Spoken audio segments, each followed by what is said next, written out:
All right, I'm Randalicious, and welcome to the 70th Hexis podcast.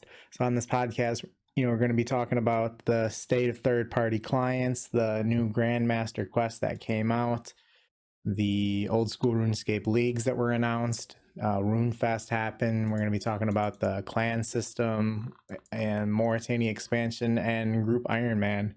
So let's get it going. I'm Randalicious, and I'm the leader of Hexis. Yo, I'm jonge. I'm Hexis General and rank 1 of the Netherlands. I'm Gleesac. I'm a current captain in Hexis, and I am a Prif Agility course enthusiast. I'm Theikos. I'm a sergeant in Hexis. I'm Deco. I like to think I'm number 1 Wales. I'm a smiley in Hexis. I'm Ooktism. I'm a lieutenant in Solus and uncontested first place in the HLC Fantasy Football League. Thank you for being our special guest for the podcast. And for anyone that watches the video here, we're looking to try to get one person outside of the clan to appear on every podcast moving forward. So any special guests that would be interested, let us know on Twitter and at Hexis if you'd be interested in being on. We're looking to kind of expand and get other opinions than just ours on the podcast. So leave a comment or tweet at us. But let's get to our first topic. So the first topic that we're going to be talking about here is the third-party clients. So about 2 weeks ago, Jagex put out a message in regards to third-party clients, and that being like RuneBuddy, OS. Rune Buddy. look at how sloppy I am. First podcast in over a year, and I don't know what I'm doing.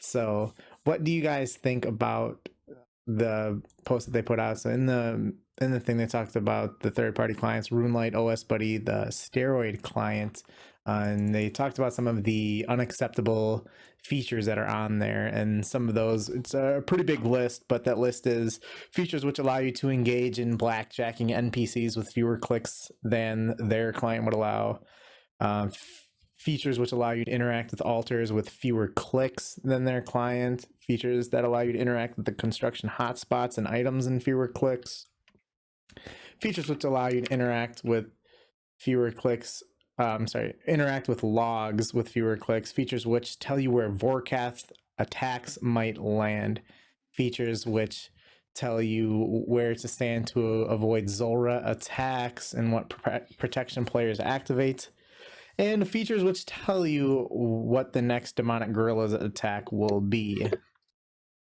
That's an extensive list of things, but what is your opinion about their message on third-party clients, and what do you think about the state of third-party clients and how they've transformed over the last few months? Personally, I didn't get to watch the most recent Q&A. I know that they were saying that they're going to come out with a more detailed statement. I'm not sure if that's come out yet. But to me, it's still somewhat, I guess, pretty vague. They've listed like certain features, but then they go on to say that it's not an exhaustive list. So we don't know exactly, I guess, what is bannable and what isn't bannable.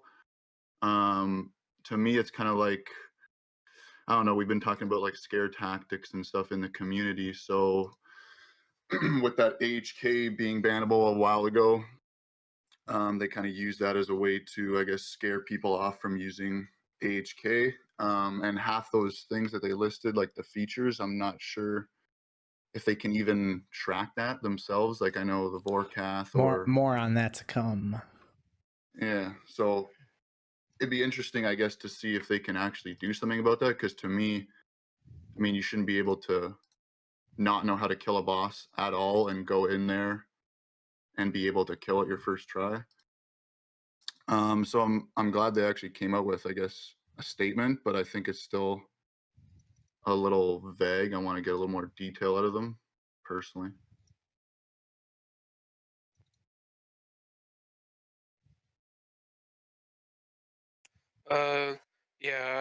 Obviously the vagueness is really bad, and clients were getting a bit bad with some of these plugins. But in general, I think the clients have been fine, and it's mainly just people on Twitter who are burnt from the game, and they need an excuse to be burned, and they're blaming third-party clients for them being bad. I think it was pretty cowardly on Jagex to go about this exactly how they did. It's basically everyone who was crying about third-party clients is just a burnt kid, except Scott, and he uses piano AHK at the lava altar, so who cares about his opinion? Jeez. Next person. Okay. Yeah, it was pretty fake, and I think they did a terrible job at like they basically said they didn't have any work done on their own client, what a lot of people were expecting, and yeah, I was kind of disappointed that they didn't make any progress on their own client, because I think third-party clients need to go. Just back to basic. I'm wondering like where they kind of get the list of where, so the line that they're setting, you know, it's some kind of arbitrary line that they're setting for what they deem acceptable and unacceptable. And I'm wondering, you know, I would really have loved to have been like a fly on the wall in the room where they were having the discussions of what they saw as being too much of, you know, like, okay, like this feature is too much, that feature is too much. I mean, hey man, yeah, I love me my agility overlays. Highlight the green area for me to click on where I need to go. I'm happy with that, but I was surprised that they did end up coming out and making a statement about it. And, you know, hopefully it's a step in the right direction towards, you know, getting everything to where everyone can at least be a little bit happier with the current situation. Yeah, this was kind of like their warning shot into the air, mostly because of the outcry from Reddit and the community in general, because it is true they do keep pushing these, like what third-party clients can do to like a broken, but like you guys were saying, their stance on it is kind of vague, and everyone has their own definition of like what's too far, whether it be left-clicking bones or left-click blackjack. But I think most overlays are pretty fair, but it really depends on the person and kind of what they deem to be unacceptable.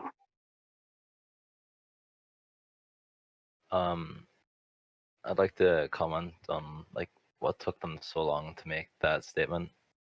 Like I really don't know why it took them, what was it, over a week to come up with that statement. You know, I built up this like climatic thing where I thought that they were going to ban third-party clients because I really didn't see them drawing, like you said, this arbitrary line between what's allowed and what's not. I'll say, I didn't were expect you it. surprised that they didn't? No. I was surprised. No, not really. But I don't really know what their options were. You know, after saying that we have a statement per page and we're waiting to confirm it, you know, they couldn't really say we deem this to be acceptable. It was either that they were going to go through each feature and decide what's allowed and what's not, or just completely ban it. And I don't know, I just think they've gone about it the wrong way with trying to define each feature. I don't think that's a really feasible thing to do. Okay. All right, so we'll move on. Next topic here we got, someone submitted this topic is, when does a third party plugin ruin game integrity?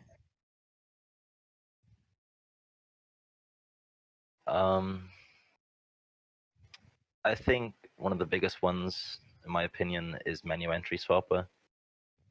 You know, it basically makes multiple clicks into one click, you know, to whatever ratio. I think that should have been the fine line, you know, the when Jagex saw menu entry swapper, they should have commented straight away.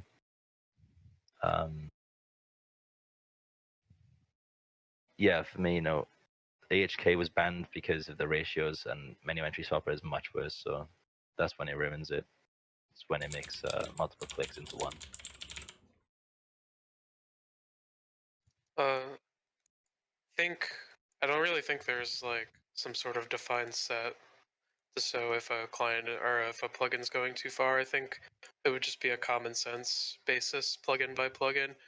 Although if I had to like define it in a way, it would be I like many entry swapper and like the things like fairy ring, the thing that people are doing like once an hour, but like the repeatable things like shift click build and construction, and the like menu entry shopper for 2-tick fishing, things that like it's saving you a click every few ticks. I think that's when it starts going too far. It's like significantly changing the gameplay in that way. Going back on Deco's point, I think Jagex kind of, I don't know the timeline exactly, but when they brought in that withdraw option in the bank, they essentially brought in like a 1 to 3 AHK script where you can just withdraw X in one left click. So I think that kind of opened the doors to all the menu entry swapping. So I can't really blame the third-party clients there for bringing, I guess, all those 1 to 3 into the game. For me, it's kind of hard to describe when it goes over that or when it ruins game integrity. The best way, I guess, would just be looking at examples from some like clients that I've seen. And for me, it's like when it goes and alters, I guess, game environment to benefit you. For example, like I know there's features out there that you can not click on the fire altar unless you're using earth runes on it. So I guess features like that kind of ruin it for me. Yeah, like Ook was saying, I think it really depends a case by case basis on the. Like for me personally, anything that gives you super enhanced XP rates via like menu swapping or whatever it is pretty crossing the line. And stuff like the plugins for like raids that make it so you can, it's basically brainless. That's kind of over the line as well. But it's super controversial, and I don't think people are going to get like a general consensus and agree on one thing or one specific like line. That's why it's so hard to regulate it. Yeah, I pretty much agree with you all, but that menu entry shopper is like the worst thing. But I'm kind of sad that 2-tick Swords is no longer a really chill fishing method. But yeah, other than that, yeah, menu entry shopper was bad for game integrity. Really, I don't feel too badly about menu swapper as I think any of you guys do. I think that the ones that I have more of the problems with are like the ones with raids or like Theater of Blood, where it'll tell you like with the maze of where you need to be going in a certain order, Yeah, that was pretty bad too, yeah. and like the left clicking the altar, and like just left clicking. So I saw like a clip of someone just repeatedly left clicking the Wildy altar, and their bones were just being used on that. I have absolutely no idea how that's even possible. That's menu entry shopper, right? Well, no. I'm No, saying it's a plugin that always has a bone highlighted. Like you're always use dragon bone enabled. Yeah, Oh, yeah. okay. So like to sit there like spam clicking, as if you were like doing old school Arty Knights or something, for example, but bone on altar. That's the kind of stuff that I think is pretty reckless. I don't really have much of a problem with the menu entry swapper. I do like the innovations that are easily able to come out of that, like with the 2-tick swords. And I don't really have much of a problem with the menu entry swapper. It's just the things like raids and the like left click bone on altar where you don't have to move your mouse ever. So I would say something like that is where it's really ruining the game integrity. But what would be your guys' ideal scenario in regards to solving the third party client issues that have kind of been developed? I mean, mine's, I guess, short and sweet. Ideally, Jagex starts to implement some of these features into their own clients, and I guess we get more out of their clients, so we don't have a reason to be using third-party clients. and then they come out with like a clear, detailed statement about their stance on third-party clients 30. themselves. 30 clients. But yeah, basically work on their own, like include maybe like, I don't know, 10, 15 like of the best features or something like that, or try to spin it in their own way. Yeah, I mean, basically everything I was gonna say. Make your own client not bad.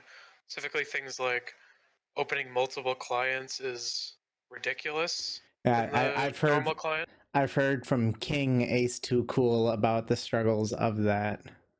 Yeah, not only can you not open more than 2 without spam clicking, but like they all open in the same place and in a not fixed size. You have to resize them and move them every.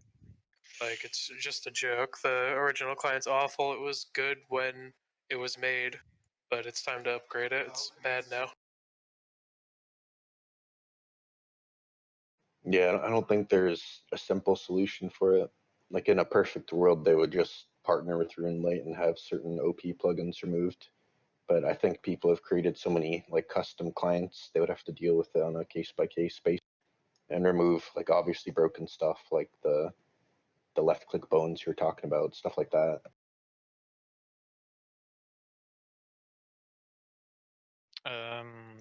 Yeah, as I was saying earlier, I was really sad that they didn't have any progress on their own client. So my ideal solution would be make their own client and like remove basically all plugins except for XP tracker and I don't know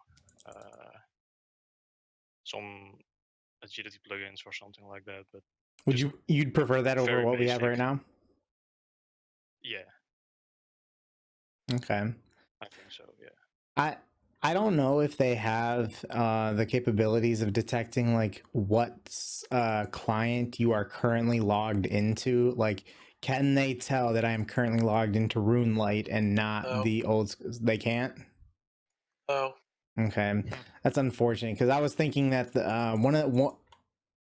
well, I guess that kind of shoots down what my ideal scenario would be. So, okay, all right, my ideal scenario would be they somehow develop a way to determine if you are on the vanilla clients or not, and so they make a whole bunch of adjustments to the current client that they have, add in a lot of the features that are on RuneLite OS Buddy, and just pool a whole lot of resources into that, make the client super nice, and then just put a straight ban on third-party clients entirely. And you'd be able to do that if you had a way of finding out what kind of client they were on, and then you'd be able to enforce that. Maybe say there's a 1 month grace period, or a 6 month grace period, or however long it would be, and then say after this deadline, if you log into a client that is not our client, the first thing that will happen is you'll get a message, like in your message center on your RuneScape account, you'll get an initial message that says, here's a warning, you've logged in, you can't be logged into clients that are not ours. Second time you log in, 2-day ban. Third time you log in, 3-day ban. Fourth time you log in, and I would say X time you log in and stuff, maybe like have that reset as so if you log in 10 times in one day, you're not going to acquire that. But if you log in, you get a warning. 24 hours later, it'll reset. You log in, get a 2-day ban, and that would be a way of enforcing it if you are 100% confident in your client and all the features that you've added to it. But they are, there's going to be, man's going to be on Mars before I think that's going to happen. But, but that would be one way of enforcing it if you had the resources, time to put into it. Just, huge updates onto the current client. Well, the current vanilla client is obviously in no state to ban third-party clients. A lot of players would quit, so they obviously need to improve their first vanilla client before making any decisions. But you said that they can't detect if you're using a third-party client, but that doesn't mean that they can't make it illegal, right? I'm pretty sure that's what RuneScape does. You know, the RuneScape 3. I'm pretty sure they have like legal rights or whatever for no third-party clients. Does old school not? So obviously, old school doesn't have that then. No, I don't think they've even claimed for that or anything, because they would lose a lot of players. So at the moment, they're happy to have that. More on So I that think, specific topic coming soon.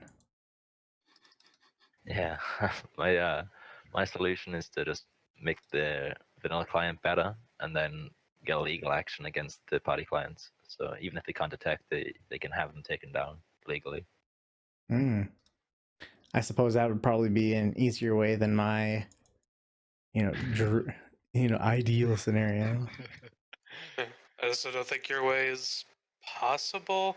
I mean, if they could detect that you weren't an official client, I mean, bots wouldn't exist. If they could detect what you were using to play. Good point. Yeah, I think it's illegal. I think they have to go through your cache or whatever. Yeah. It's illegal. They would not do that. All right. So in the post, it's stated that they are assessing options on how to best enforce their stance that they have. Does this make you think that they are incapable of enforcing, like they just don't have the tools and resources to enforce the stance that they have? Oh, I have no confidence at all in Jagex's ability to detect anything. No, yeah, the things that they've made already illegal. The list that they made of what's not allowed. I'm pretty sure that no third-party client has moved. They've just kind of read it and not done anything at all. And as far as I'm aware, no one's been banned.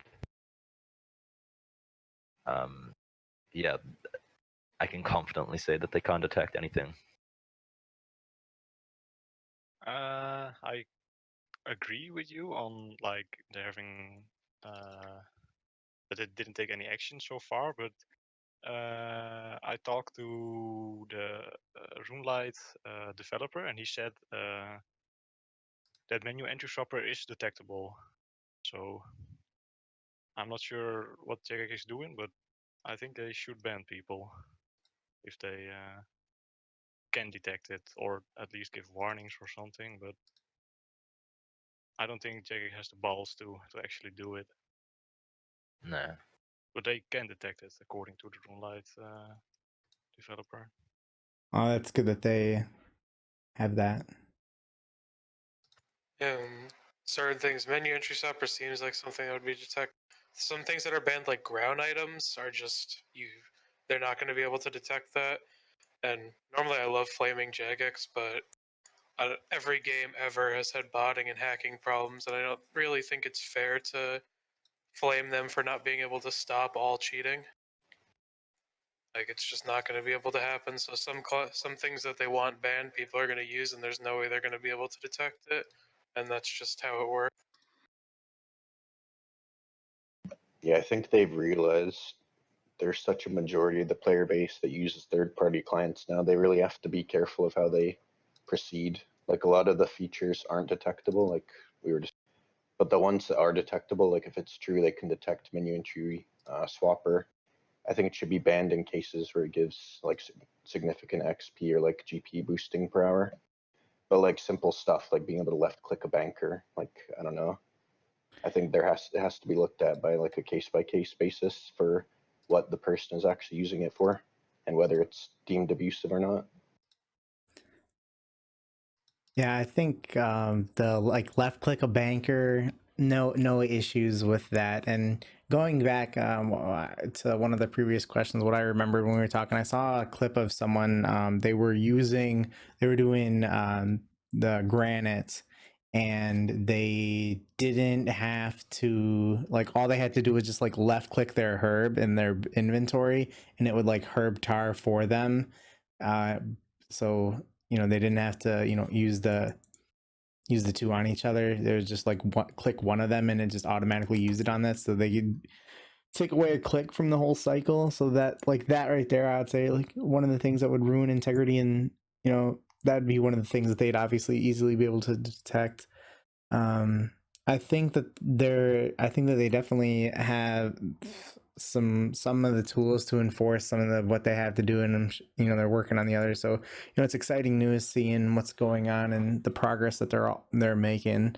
But I think that you know I kind of disagree with Deco. I think that they are capable of enforcing quite a bit of what they'd like to do.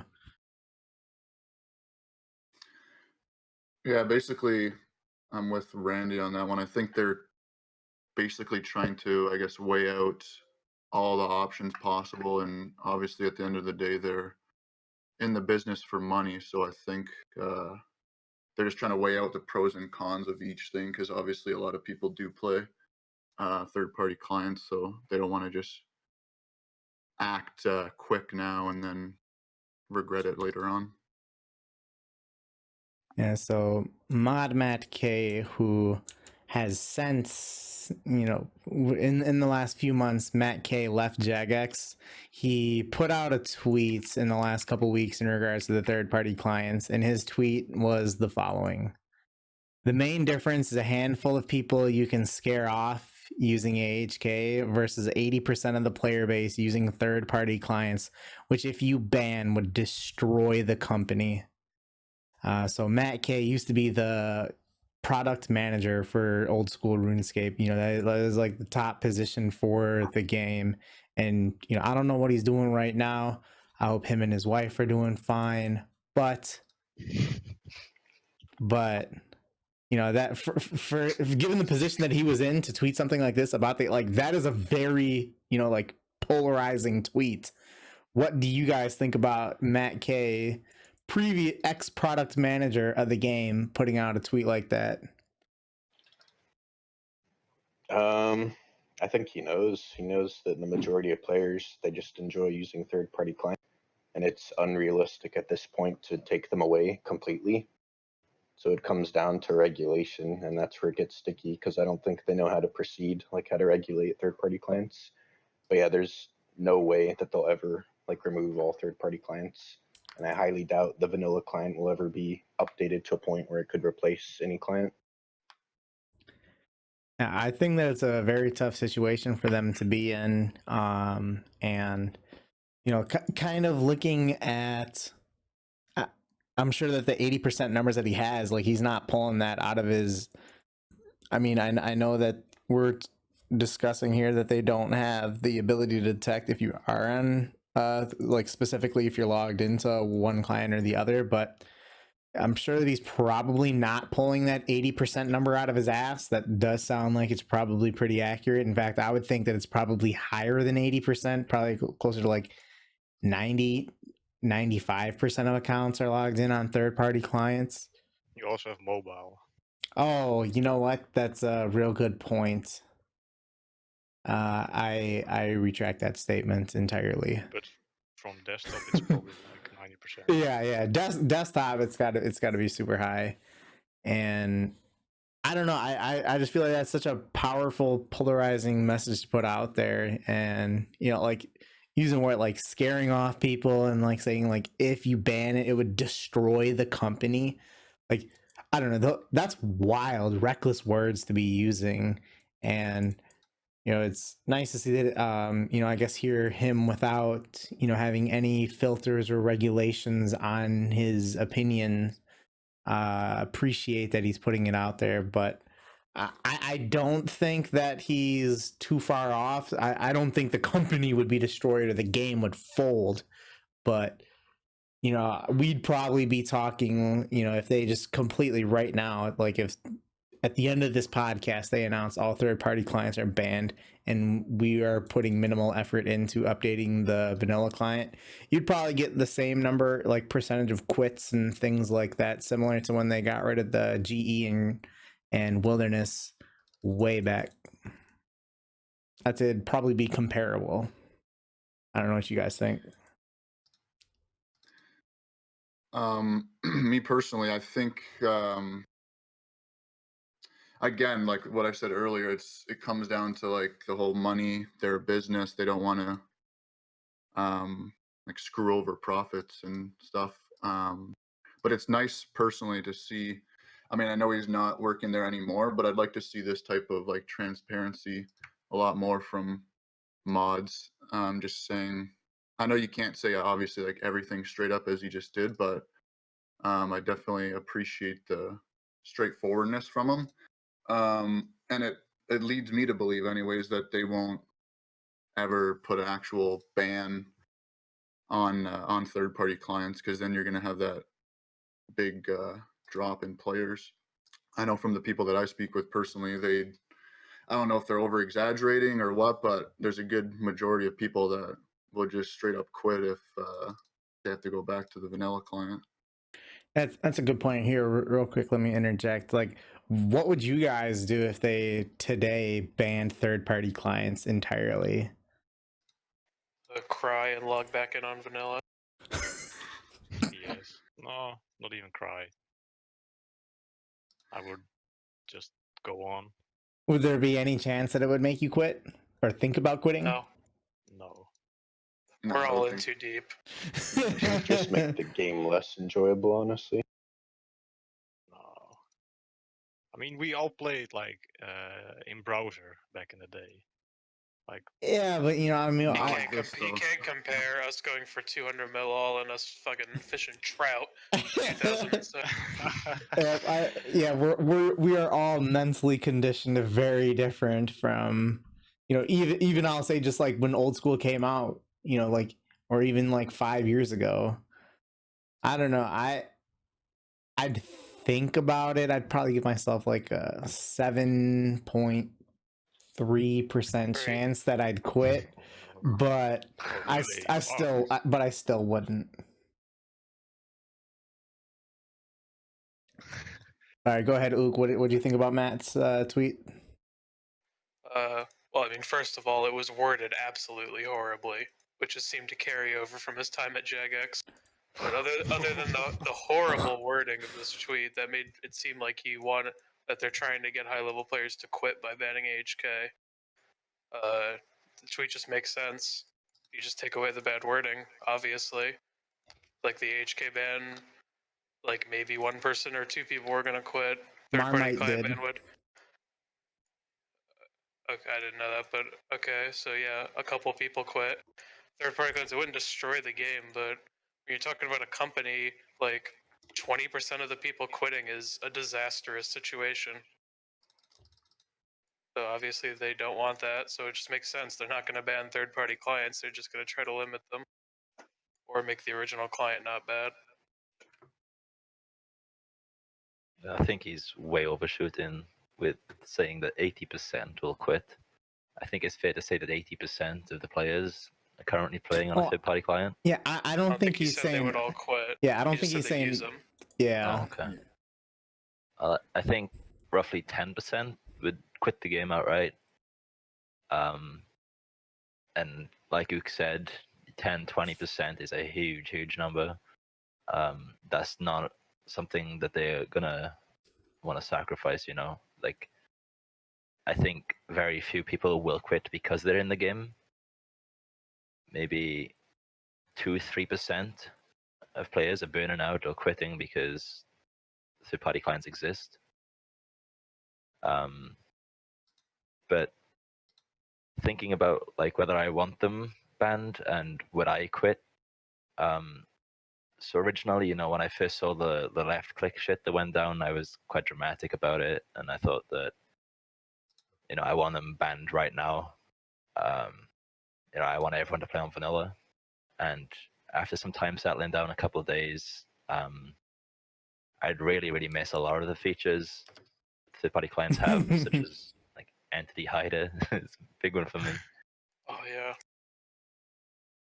yeah. Yeah. You're done? Yeah. Yeah, it's pretty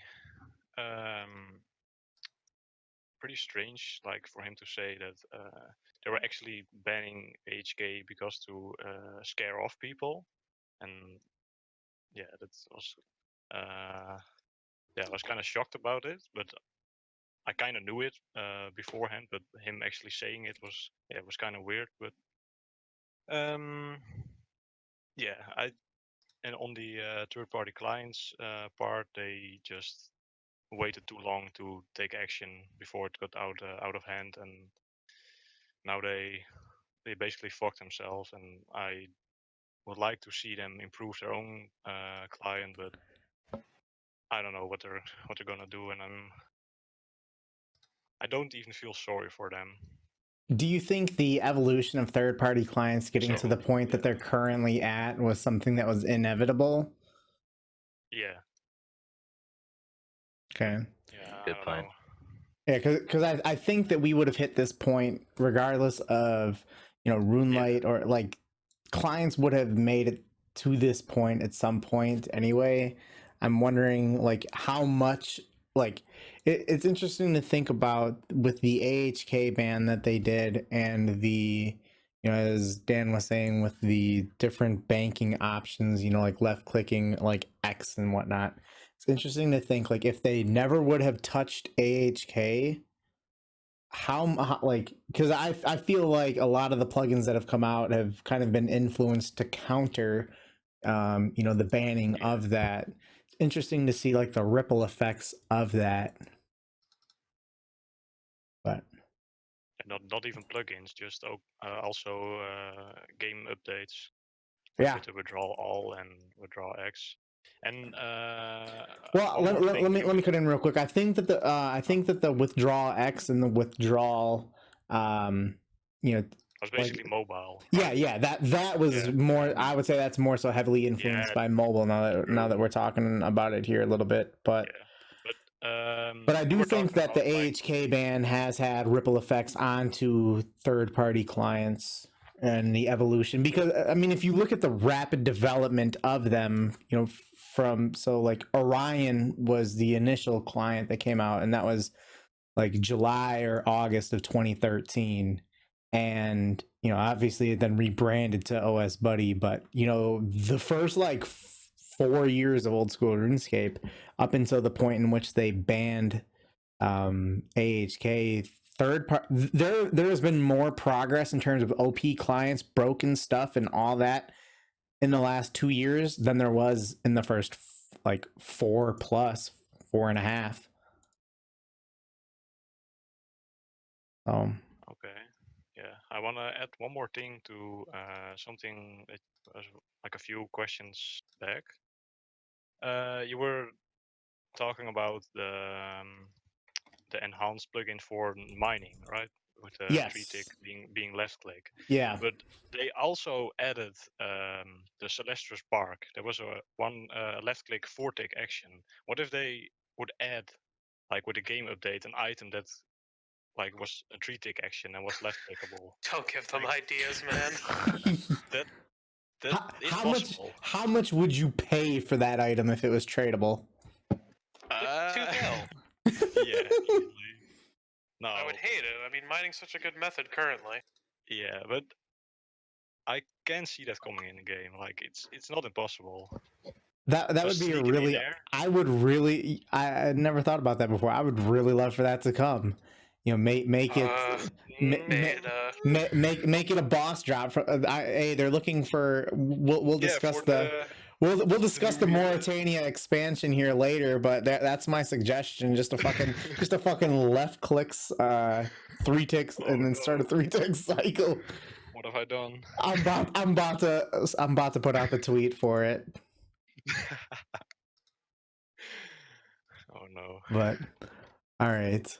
Did anyone have anything else that they wanted to talk about here? So we've been talking about the third-party clients here for like almost like 40 minutes. Do you guys have anything else on third-party clients that you wanted to touch on before we moved on? Nope. No. Okay. Yeah, okay. So now we're going to talk about the old school RuneScape leagues. And So they are advertised as being a brand new game mode that you start from scratch to be the first to complete major old school RuneScape achievements with a twist. Each limited time league has its own rule set, and the first league was announced as the Twisted League. I don't know exactly what the rules are for that, but the I put together the fucking format, and then okay. So the rules of this are that you are an Ironman and you are locked into the. I was looking. Did my fat fingers hit the J? The Korend and Kebos regions, and will run for 2 months. So, what is your opinion on leagues? And is this something that you would consider participating in the future or even now? If not, what would they have to do to increase your interest level in them? I think leagues in general sound like a pretty cool thing, especially for like content creators as well. Like I'm sure a lot of people will be streaming it or making YouTube videos or series about it. So I think overall it's going to be good for the game and its popularity. Originally, I didn't think that it gave anything, but after speaking with some people and looking it up more, I think it gives like rewards for your rankings after the 2 months that can be tradable into like the main game, if I'm not mistaken.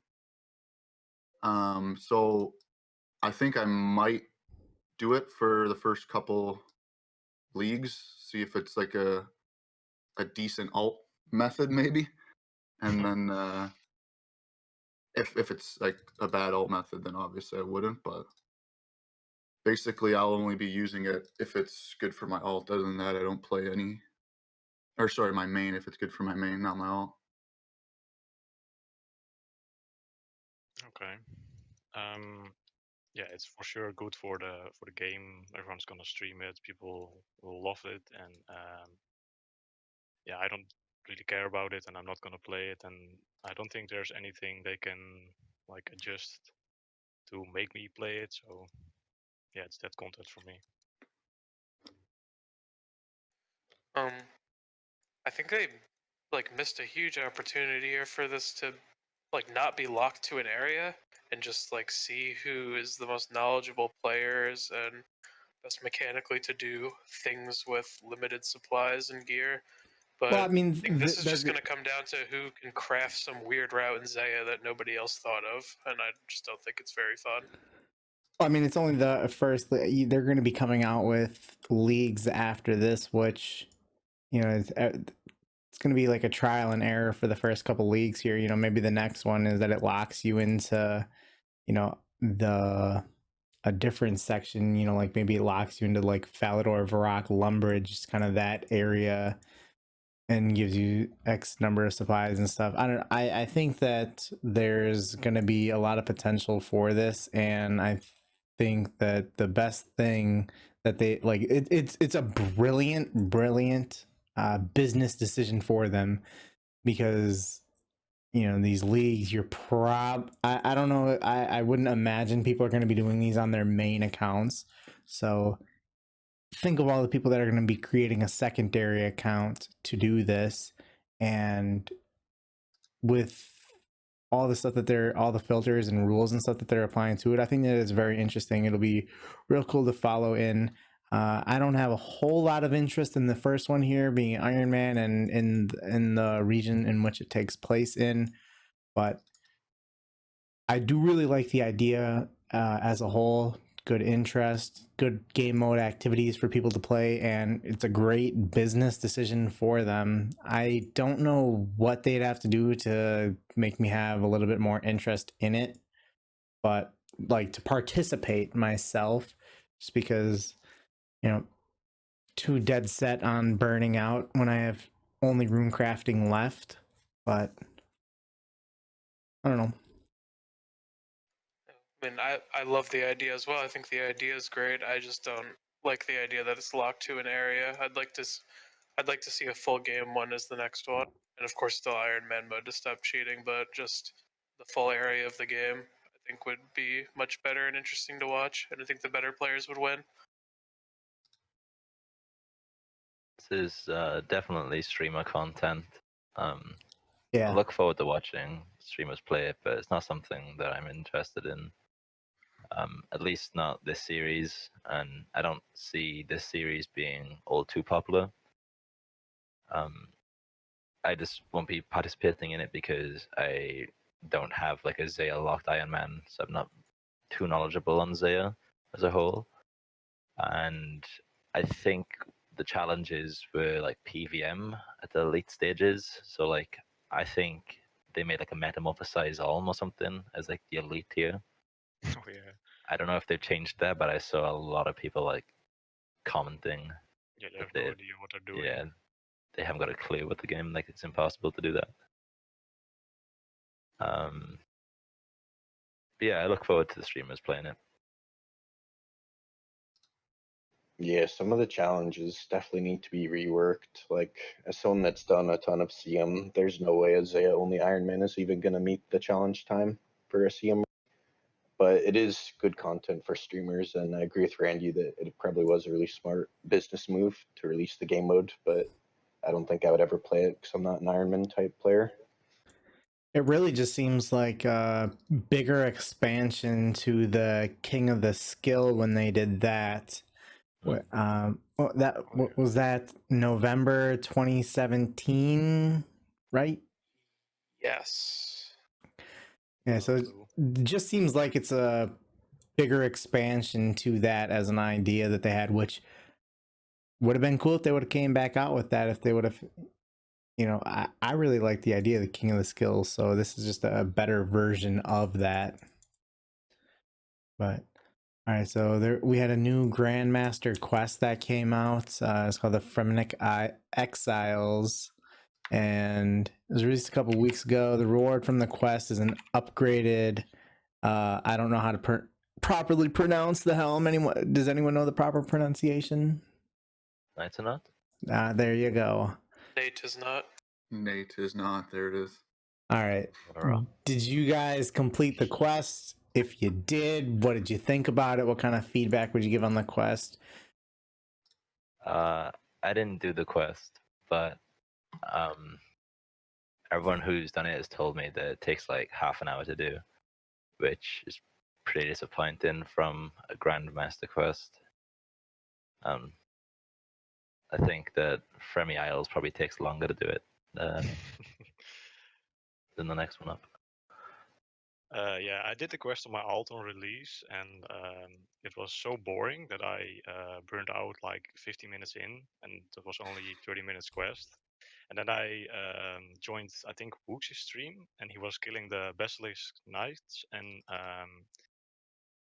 it was so packed, and it was like AFK, and I just completed the quest like 2 days later on my alt, and it was so boring, and it was not even a Grandmaster quest. So they have no right to name it a Grandmaster quest, in my opinion.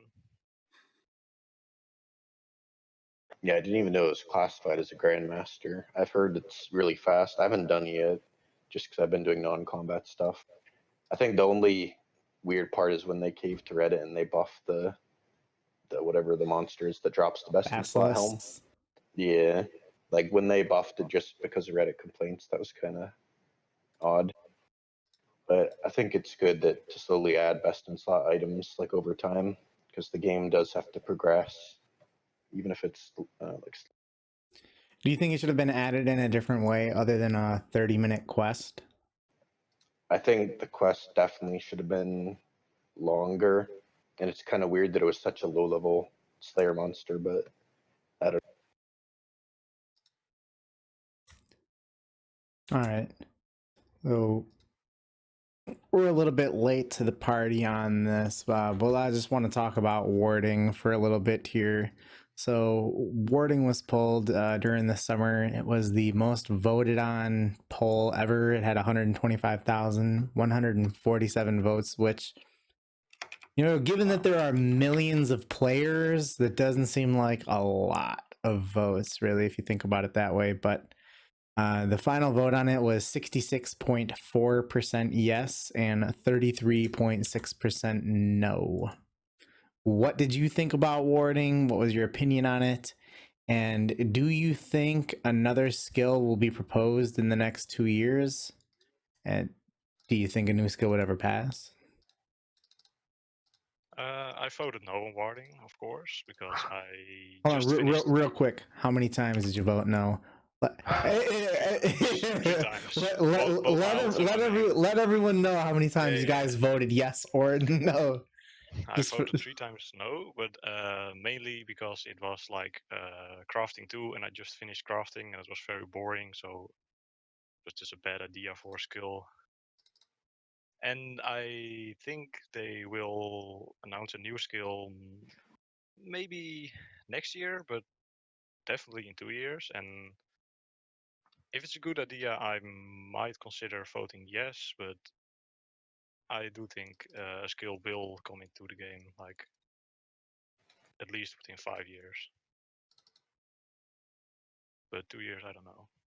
If it's a good idea, maybe. All right. I was actually really surprised how high that percentage was. 66%. I saw very little positivity towards warding. Even on Reddit. So yeah, I was quite surprised that it had that high, but relieved nonetheless that it did fail. How many accounts did you vote on? I actually didn't vote. I was in America. We live in a oh my god, the greatest country in the world to vote in as well.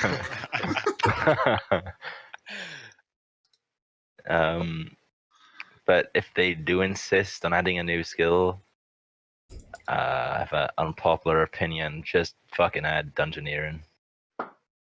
Ooh. Like, I would rather see dungeoneering in the game than warding. Yeah, so basically I bonded every single ult I had and I voted no. So I think it was like 8 accounts in total. How many?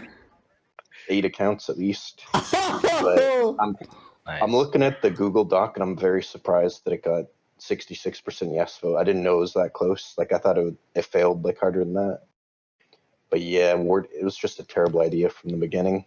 I think they need to go back to the drawing board. Like a new skill is possible, but it has to really be like thought out, not just a crafting extension. But yeah, wording would have been awful for the game. I think that's the only time I've actually voted in like 2 years as well, just because it was that terrible. Yeah, same. Yeah, so for warding, I voted no on 4 accounts. Like some of you guys, I don't regularly vote, especially on all of my alts as well. For me, it felt kind of like forced down the player's throat, so to speak, with warding. If I were to vote yes to a new skill, it'd probably be something that's a little more like interactive rather than another kind of bank standing crafting skill. I think a new skill would pass. Me personally, though, I'm just not a fan of bringing in a new skill entirely. If we do bring a new skill in, though, it'd have to be something a little more interactive for me personally.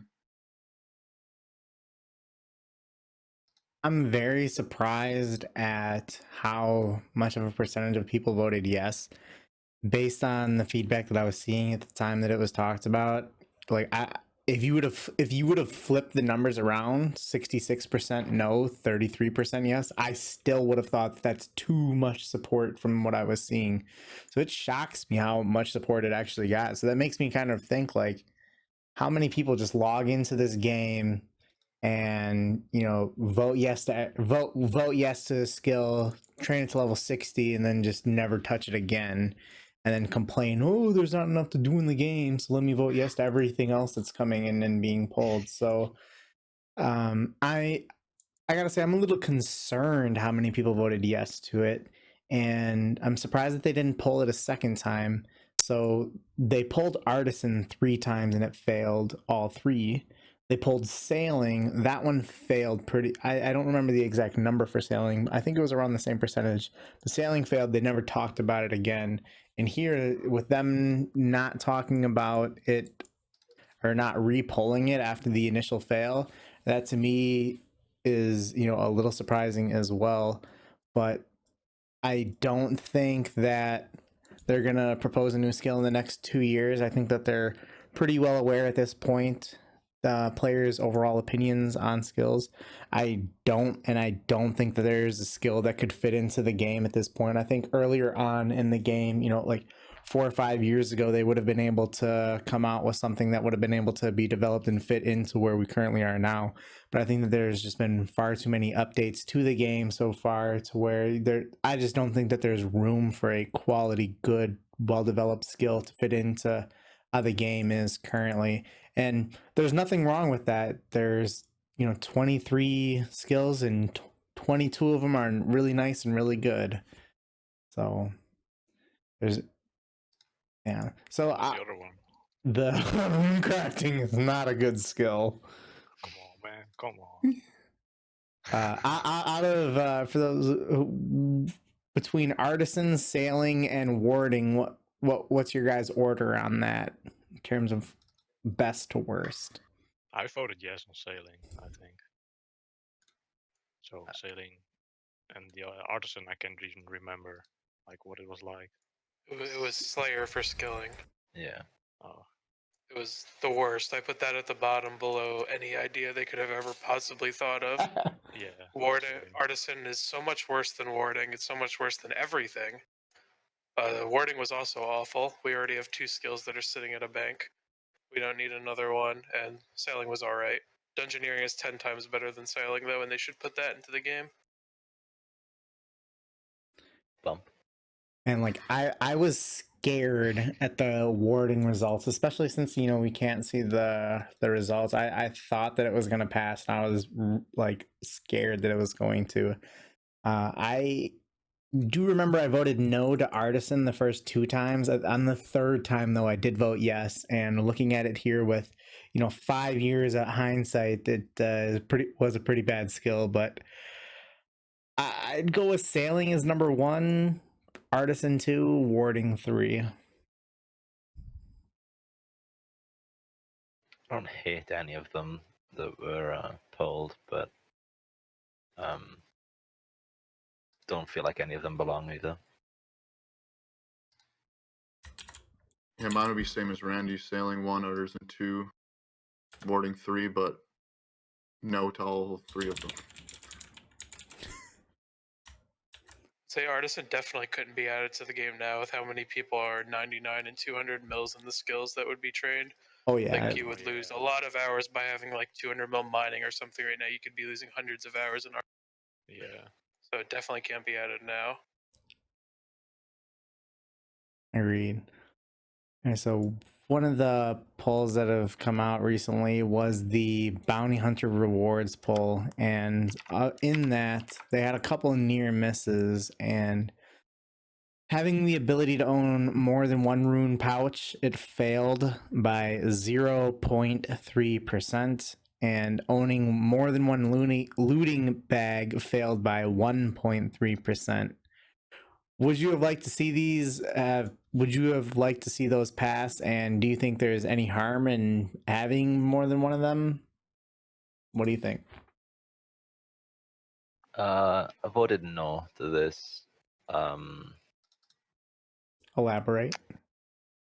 Yeah, I don't know. I was kind of like pessimistic about this like changing something big or like buffing things, and I thought it was just unnecessary. And I was also kind of pessimistic about there being bugs with this. Like I thought people may be able to abuse certain things and find glitches. I don't know. Yeah, so I voted no to this. I think that's at least a fair reasoning for voting no. I don't see the problem with the multiple rune pouches, but yes on that. but the multiple looting bags, I think we're at a point now, even though we're not supposed to cater updates towards Ironman, it's such a big part of the game. There's a lot of people who play Ultimate Ironman, and it's such a small benefit for like for the main, for something that would destroy Ultimate Ironman, really. Unless you couldn't have multiple in your inventory, but then what would be the point of having multiple?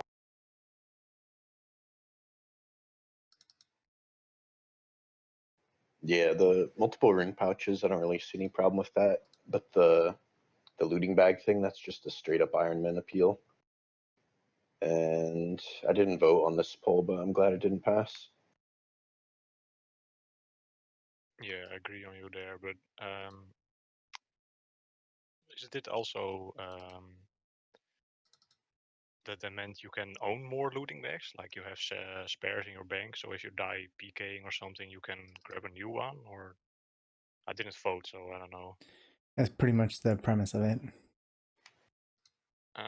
Was it not that you could have multiple active at the same time? I'm pretty confident you could not. Oh, okay. I can't confirm with 100% certainty, but I'm pretty sure that was like, or I could be wrong, and someone's in the comments telling me how dumb I am. So you had two answers. If multiple could be active at the same time, no. If it's just that you could own more than one, then yeah, I don't see a problem with that. Looting bag is a pretty bad system right now. They have to go and kill like thieves in the wild for 10 minutes every time you die with one. Just pointless and unfun. Can you just buy it right now from the Bounty Hunter store? Or am I mistaken? That's one pouch. I don't know. I don't do bounty hunter, I'm not sure. Yeah, I don't know. I just for the room pouches, yeah, why not? But yeah, I don't know. I don't care. I don't use a room pouch anymore since I'm done with Slayer. So I don't know. You'll never stop being done with it though. Some you'll find a use for it. But I don't have any problems with any of these. I'm surprised that they both failed and we're so close. I'd like to know so failing by 0.3%. I know that we've had a few things that have been less than that. Like we have had some things fail by less than 0.1% before. So it's, at least fun to see the results like that. But I don't see there being any harm in adding these, and I think that they should be added to the game. Something that the PKers want, and I don't see any harm in it at this time. My response is the same as Ooks, basically. If you can have multiple on you, it kind of basically kills Ultimate Ironman mode. If it's just the fact that you can have them in the bank multiple, that makes a lot more sense to me. So I don't think there's a harm in having multiple in your bank. It's like quality of life, makes it less of a headache for you.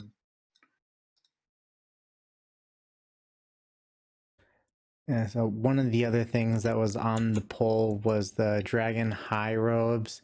They were initially pulled as something to be released with warding, but they were repulled here and they ended up passing the poll. And they are essentially, so looking at the stats, they're essentially mystic robes, but they have a +2 prayer bonus to each piece. They require 70 magic and 40 defense to wear. What do you think about these robes? So here's something that I think really fit in well with warding. It makes a lot of sense to add these robes in with warding. I don't like how they're introduced though with Bounty Hunter. It is Bounty Hunter they're released with, right?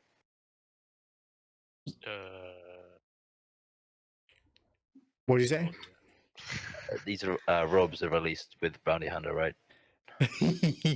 No, that should be part of the Bounty Hunter rewards. Yeah. Yeah, I don't like how they're introduced there with the Bounty Hunter rewards. But as for the robes themselves, I think they have a place in the game. They're pretty well balanced. So wait, you can only get these through Bounty Hunter rewards? You can't just buy them in the GE?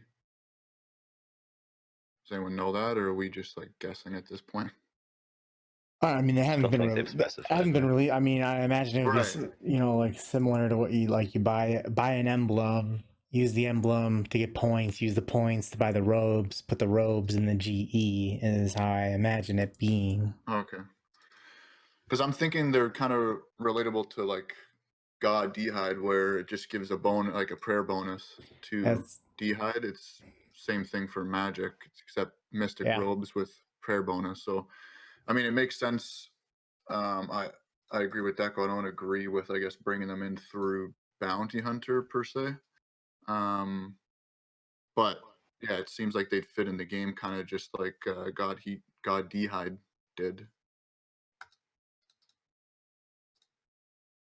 Yeah, it's kind of a nice update for Rune Peers and Zerkers, but it definitely should be like a BH reward. Did they say how they planned on implementing it, or is it unknown? Probably not. Yeah. Let's see. Yeah.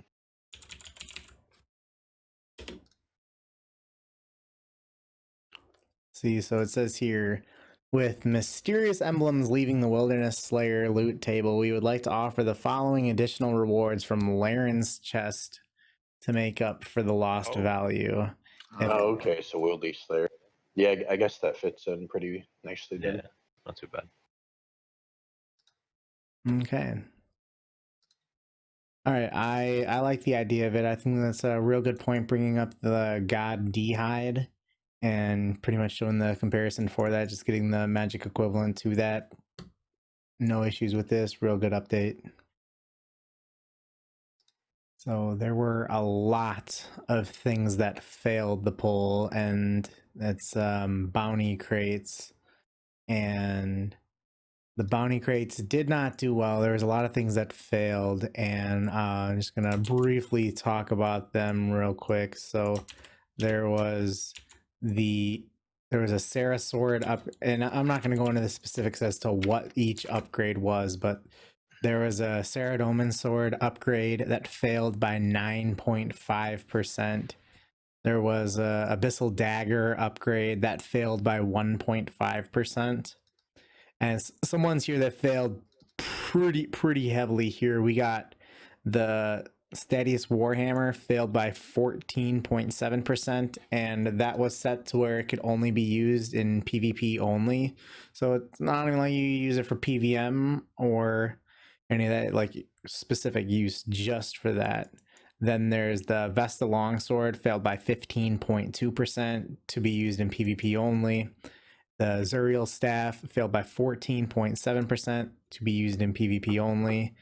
The Morrigan's Throwing Axes failed by 15.2%. The Javelins failed by 15.5%, and those are PvP only. So, I mean, being able to use the weapons outside of the wilderness failed, and sorry. And then there was another question with all of those. It was like, do you want, like, would you be okay if these weapons passed? Would you be okay with them being used outside of PvP in the rest of the game? And that question had more no votes than yes votes. That is the first time that I have seen a question have more no's than yeses in a very long time. So I gotta. I know that's a lot there, but the bounty crates, it would have been, used the points on getting those. It's like the loot boxes, surprise mechanics. What do you think about how many of these items failed and how badly some of them did? You think any of these should have passed? Because I don't know if the Sarah Sword and Abbey Dagger, not too high on those, if those would have passed, but I have no issues at all with any of the PvP only specific items passing. If people want to smack each other around with the PvP only items, I have no issues with that. I would have been okay with them coming. My only, I guess, worry with that being said is that they could probably kill me easier in the wilderness while I'm trying to skill. Yep. So that's a negative to me. Or if I'm trying to go to revs on my sneaky ult and not pay for protection, they'd clear me out easier. But I think a lot of people just vote no to PvP in general. I am one of those people who I see PvP stuff and I'll probably just vote no to it without doing as much research probably as I should. And I'll ask you why later. Okay. But I'm going to vow in 2020 to become more PvP update friendly. You guys can quote me on that. Yeah, I think you made a good point there with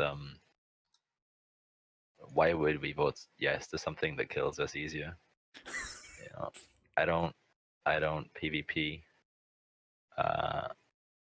So I just don't want weapons in the game that kill me faster. So I voted no to a lot of these. I get a little bit of like PTSD there when I see Statius, Vesta, Zuriel, and Morgans. I played RS2 back in the day, and these weapons were like a big power creep, and I just associate these weapons with getting rushed in the wilderness, and I don't want to see them in the game.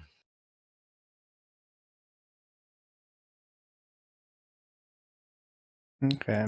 Yeah, I'm not surprised these failed at all, because I know a lot of people hate to be PK'd, and if these did pass, especially like the VLS, you guys would pretty much never be a Black Chins again, because you would be getting spec treated by 30 people with VLS.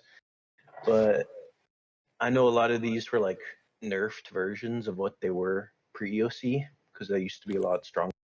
But I'm not surprised at all that they failed.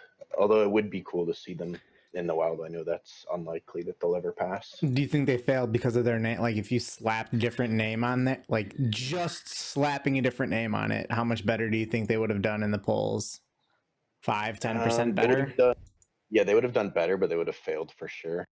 I think some people remember how powerful they were pre-OC, and a lot of people just don't have interest in PvP anymore. So like you guys were saying, you guys don't want to be killed even easier, Yeah. which makes sense. That's why I'm not surprised at all that it'll fail every time they pull it. Yeah, so we next here we got is a submitted topic, so thank you for that. And by the way, just a reminder for everyone, if you check the description, if you're watching this on YouTube, and if you look in the description of the video, you'll see that there's a link, and it'll give you a form to fill out if you want to submit a topic. Include your name if you want a shout out. If you're watching this on Twitch, I guess just check our Twitter at Hexis. We'll be tweeting out a couple, like once a week, with the form if you want to submit a topic as well. So the submitted topic that we have here, and I know we talked just briefly talked about it here a little bit, is what PvP related poll questions have you voted yes to, and what are some specific reasons why you voted no to some of them?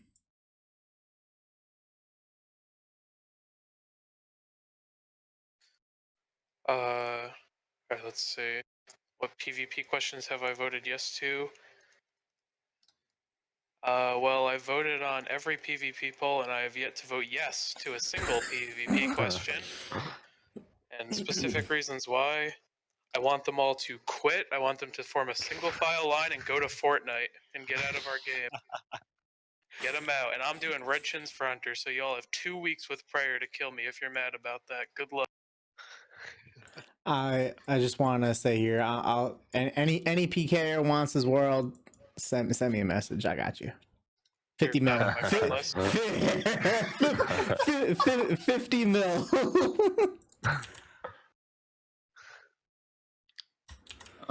For me, same thing goes. I have yet to vote yes to a PvP update. The main reason for that is because they attack me when I'm in the wilderness, and I've dealt with I don't know how to describe them, but some not nice people when I used to do nature runes, wanting to get my pure essence and glory.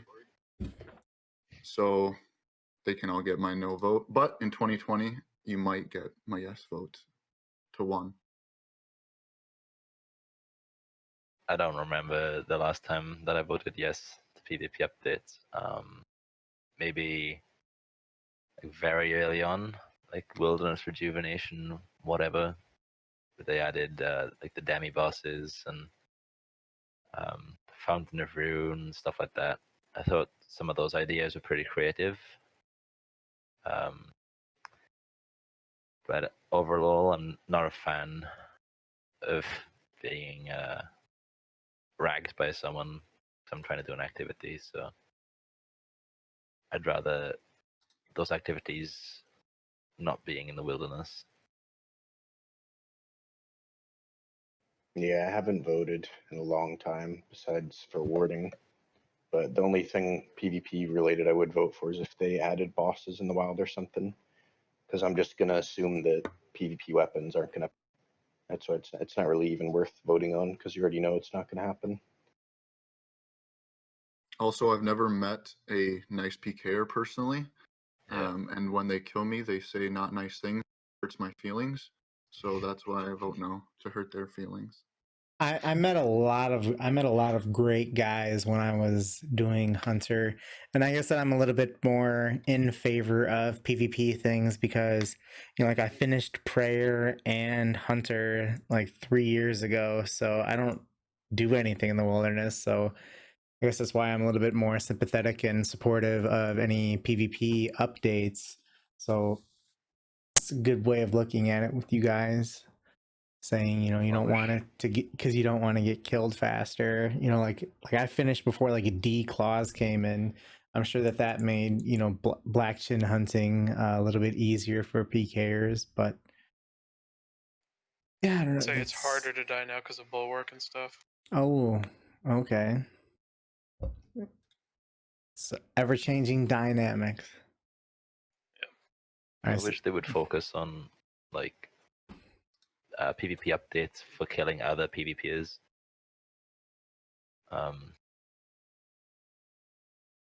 Yeah, it seems like they're just trying to make a lot of content in the wilderness where people don't want to be attacked, and they have to go there.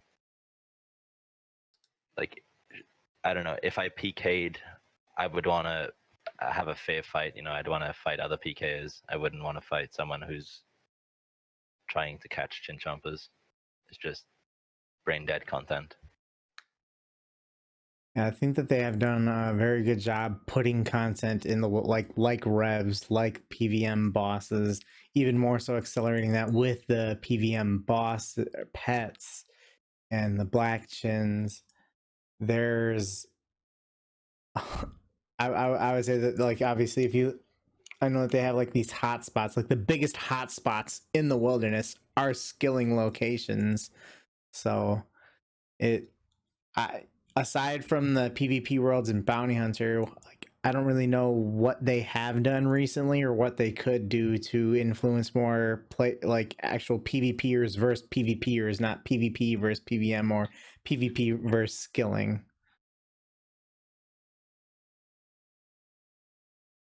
But all PvP talk, we got PvP councils that were discussed.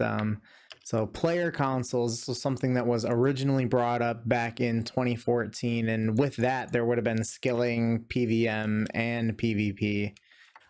I was a supporter of them back then, and I don't think that this is a terrible idea still, but in the post that they made talking about the PvP stuff, they talked about adding in a player console for that. There were no mentions of PVM or skilling at that time, but what do you think about player consoles in general? Do you think it would be a good idea to have right now? Give an example. Maybe we'd say like 10 or 20 people on a console or council, and have them in direct contact with the mod. I guess similar to all of pretty much similar to the like the EHP councils, like the K-pop groups in the CML Discord. What would you think about? What would you think about that? But with direct contact with Jagex. I think it's a great idea.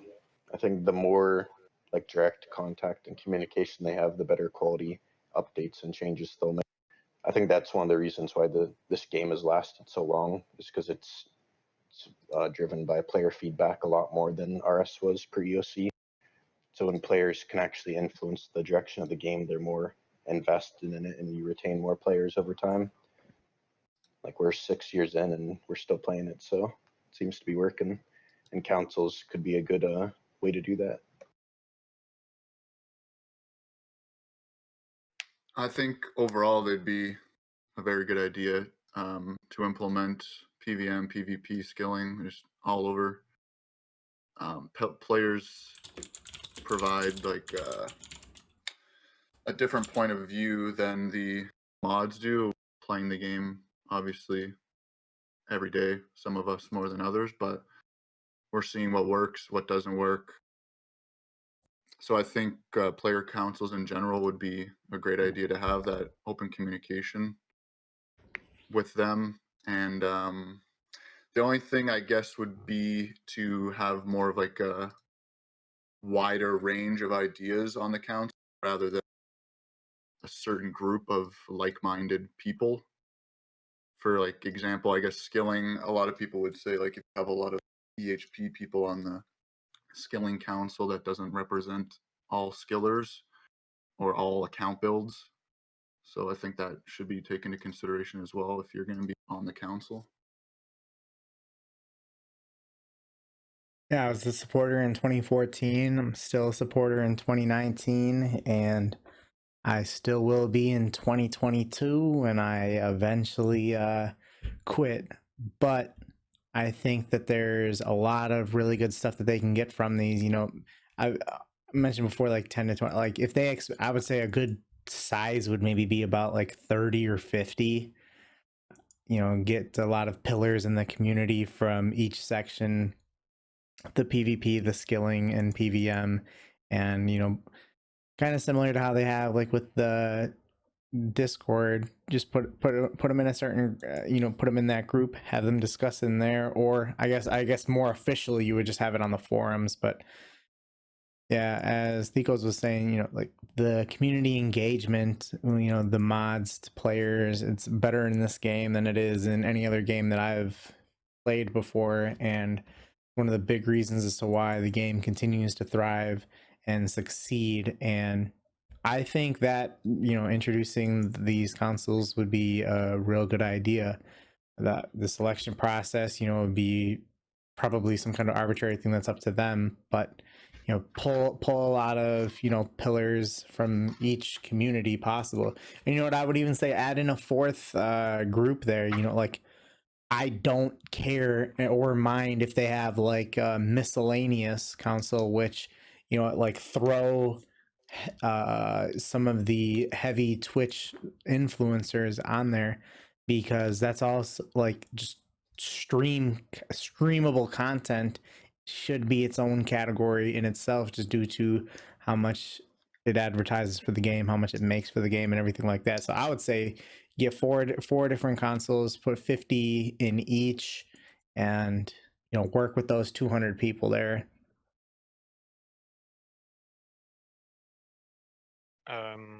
Yeah, it would be a good idea, I think, but on the other hand, like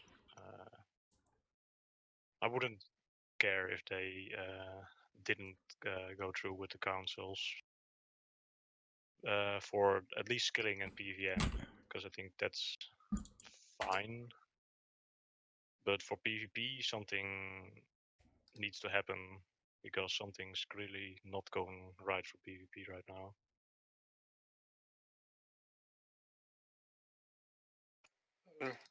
Yeah, I think this is a great idea, and hopefully the plan is to extend it to more sections of the game. And if that is the plan, I think it is good that they're starting with one first rather than trying to implement it all at once. I absolutely agree. I think starting off with one, you know, they can get a better handle of the group and see what does and doesn't work with putting, you know, X amount of nerds in a discussion together and seeing how civil and mature people on the internet can be when having discussions together.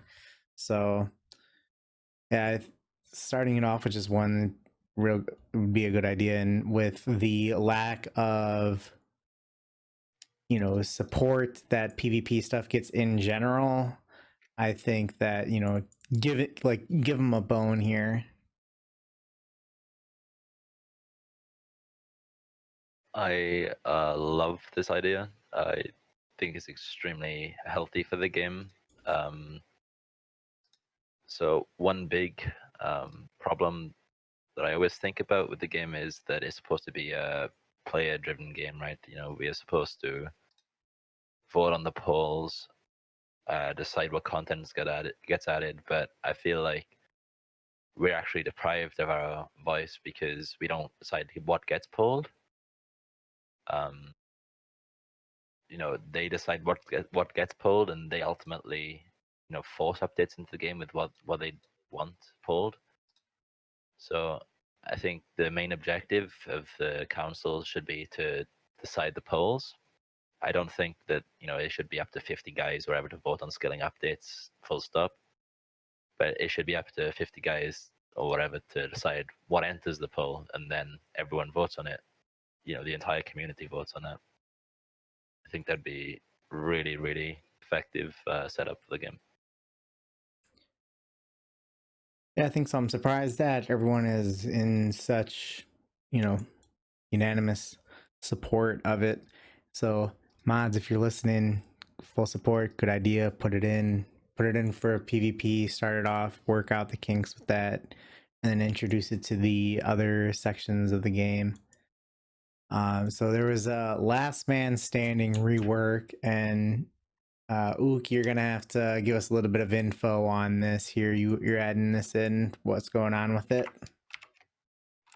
So they changed LMS to start you with a set number of supplies and gear, and reworked how you upgrade, which how they did it was to encourage you to go fight more people in the game to get better upgrades and to risk your placing to have a higher chance of winning by having better gear.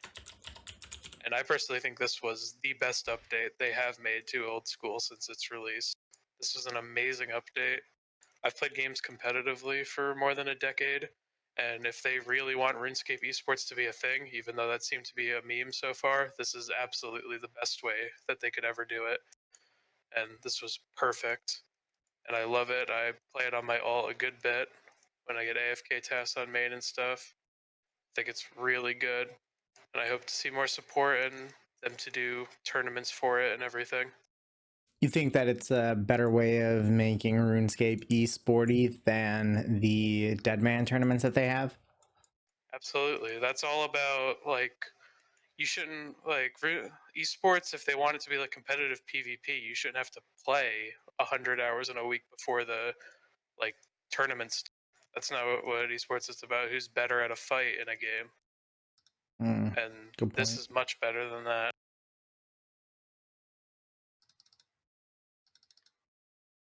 Yeah, compared to the original LMS, which was awful, I doubt anyone here played it. Maybe Ook played it once or something, but I It think was I good. think I yeah. won 3 matches actually. The rework was perfect. Like unlimited prayer and run energy, and everyone starts on equal footing. Like I doubt RS will ever be an esport, but it really was like well designed. Like it really comes down to skill, not just playing 100 hours a week. Like, so yeah, it has really good potential. I gotta say, Especially for people that want to learn PvP without risking anything. I think that's a big part of it. when LMS was initially talked about before it was even released to the game, I gotta say my expectations for it were like sky high. If you go back to some of the podcasts from a few years ago when before it was introduced, I thought that it was going to be absolutely like as big as Ironman is right now. That like to how relevant Ironman is right now, like that's kind of like what I thought LMS would be, just in terms of like impact, interest, and competitiveness. So it's nice to see that it is getting some love and updates, and the people that are doing it are enjoying it. I haven't played it in, since probably a couple months after it was released, just due to not enjoying how the game mode was. But I do really love the concept of it, and anything that they can do to improve it, I'm all support for. Would recommend you go try it if you like the idea of the original LMS. The vision of this being really good and popular was realized for sure. This is a really, really good update. And lots of fun. Doing some AFK on the main. Chill out and play some LMS. Okay. Maybe I'll have to give it a try sometime this week. All right, so now let's talk about some of the stuff that they released at they talked about at RuneFest. So the first thing is the Mauritania expansion, and with that, they have a quest that's going to be coming out. It's called Sins of the Father, to be released. It's a follow-up for the quest called In Taste of Hope, and it has kind of lower recs. The rewards are unlocking access to the little city area. It's advertised as the capital of vampires. In the city, you'll have access to new shops, amenities, and skilling methods. So with that, one of the things that they're planning to release is pickpocketing Lords for potential loot of getting a blood shard. Blood shard gets attached to an amulet of torture that passively saps the life from your opponent while doing melee, but gives a small percentage of health back to the player. It doesn't say anything about this stuff being tradable or not. I assume that it would be, though. If you guys have any new info, let me know. But what do you think about the shards and the method for obtaining them? And, what do you think about adding this, the shards onto the torture? Quick question. This is not just PvP, right? Like when it says opponent, I'm assuming it's just monsters. Yeah, it's safe to assume everything. Yeah. I don't think it's going to do much, in my perspective anyways, for Slayer.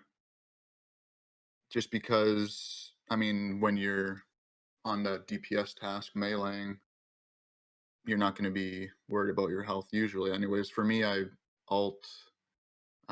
spec transfer, so I give my main health back when it needs it. So there's no real worry for me on the HP regeneration. Well, it's not just for the HP regeneration. You're also doing damage to the monster, so that should, will increase DPS all across the board. Yeah, it'll help your, Slayer XP per hour take away from your melee XP per hour.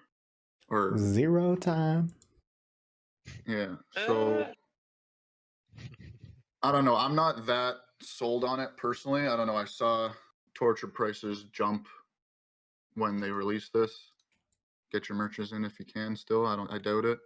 But the method for pickpocketing them, they haven't released obviously anything in regards to it. I'll be interested to see how, it affects thieving, or if it's another foot night thing that you can do.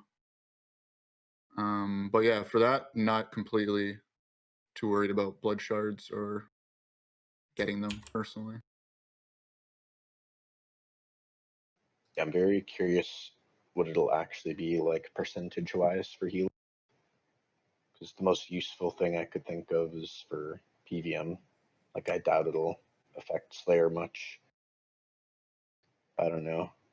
It depends what they make the percent, whether it's broken. I feel like it won't be that useful, though, if it's a super small percent.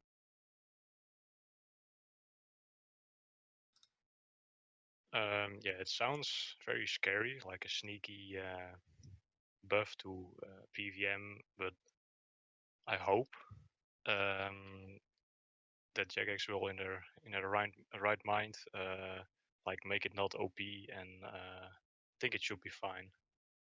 And can you also obtain it from killing the Firewatchers?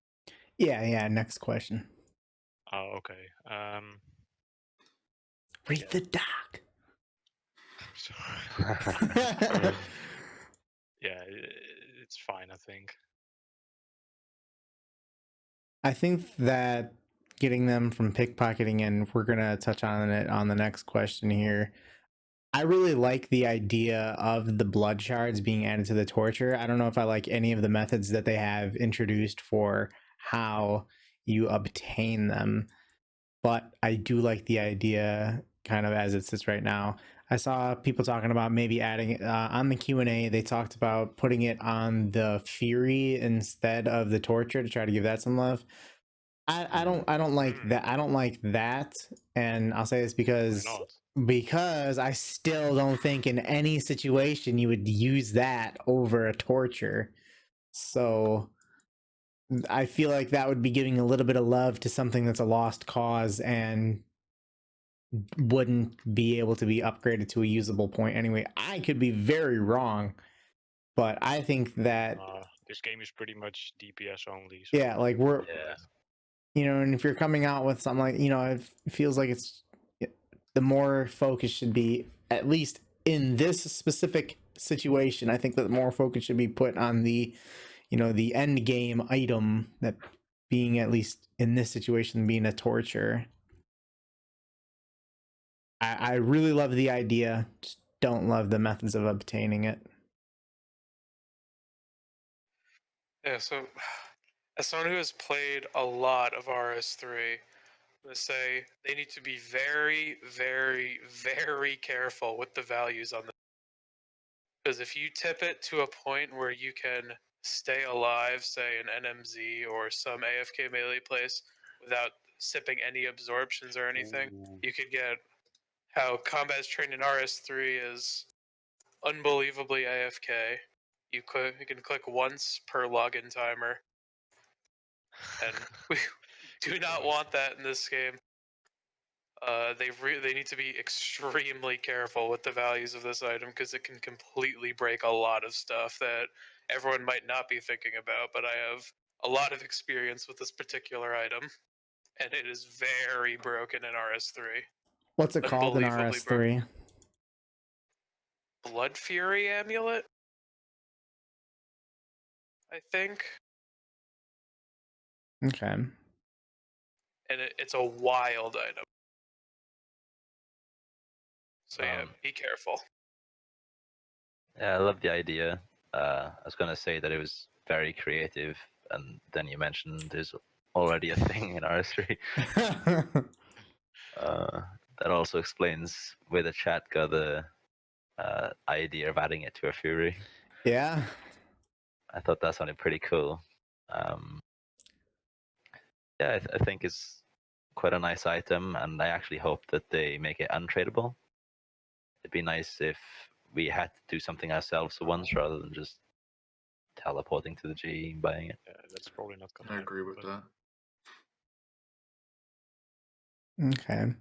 All right, so part of the expansion as well is the Elite Firewatch. Killing them, it's a more powerful version of the normal ones that they have, and killing them, they'll drop normal shards. Or I'm sorry, they will drop blood shards, and they will count towards your normal vampire slayer tasks. Based on the post, that vampires will also be included in 2 new Slayer unlocks, which will extend vampire tasks and allow them to be assigned in a higher tier Slayer masters. So what do you think about this as a Slayer master and the unlocks of, you know, unlocking it for, you know, Duradel, Steve Neve, and getting them extended? What do you think about the Slayer stuff with this? Where was my unlock for drakes and worms? That's my tweet. Yeah. But on the it other hand, sounds like it's an unlock, not something that is, you know. Yeah, but we got drakes and worms just thrown at us. Hey, wait. yeah, so that was pretty bad. And now, yeah, I already finished Slayer, so it doesn't really matter. But Tuna still Mail kind Gang. of lame. Yeah. But it sounds cool for a new Rune Dragon alt kind of thing. If they're good GP and maybe the item is like 20 mil for a while. I don't know. But yeah, I'm already done with Slayer, so I'm not gonna do it on my main, of course. And it sounds like a bad task. I think that this will probably be similar to. So I know that it's the Elite Fire. Don't be surprised if by the end of 2020 they come out with a boss for this specifically, and then come out with a pet for it. I think that that's kind of opening the door for that to end up coming, and hey, maybe you trade X amount of shards for a trade 100 blood shards for a blood key. That blood key then opens up a bloody gate, and then you go down the bloody hall to go talk to a vampire, fight a super Saiyan vampire or something. Where have I heard this before? I'm sure it won't be awful. Sounds like a good anime.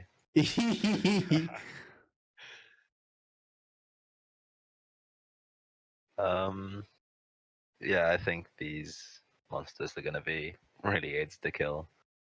They're probably gonna be something like, I don't know, gargoyles or something, where you just attack one single combat, and they're probably gonna be like really bad Slayer XP, maybe like 25, 30k XP an hour.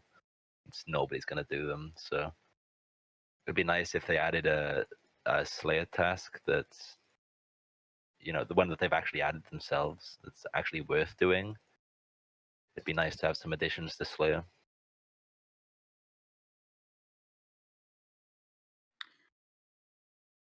Touching back on, I guess, the previous question, I was kind of under the interpretation that they wouldn't be tradable. You guys are saying they're most likely going to be tradable blood shards? Or do we not even have any hints to that? It's all speculation right now. They are an RS3, and it's a literal copy paste. So yeah, I think it'd be good.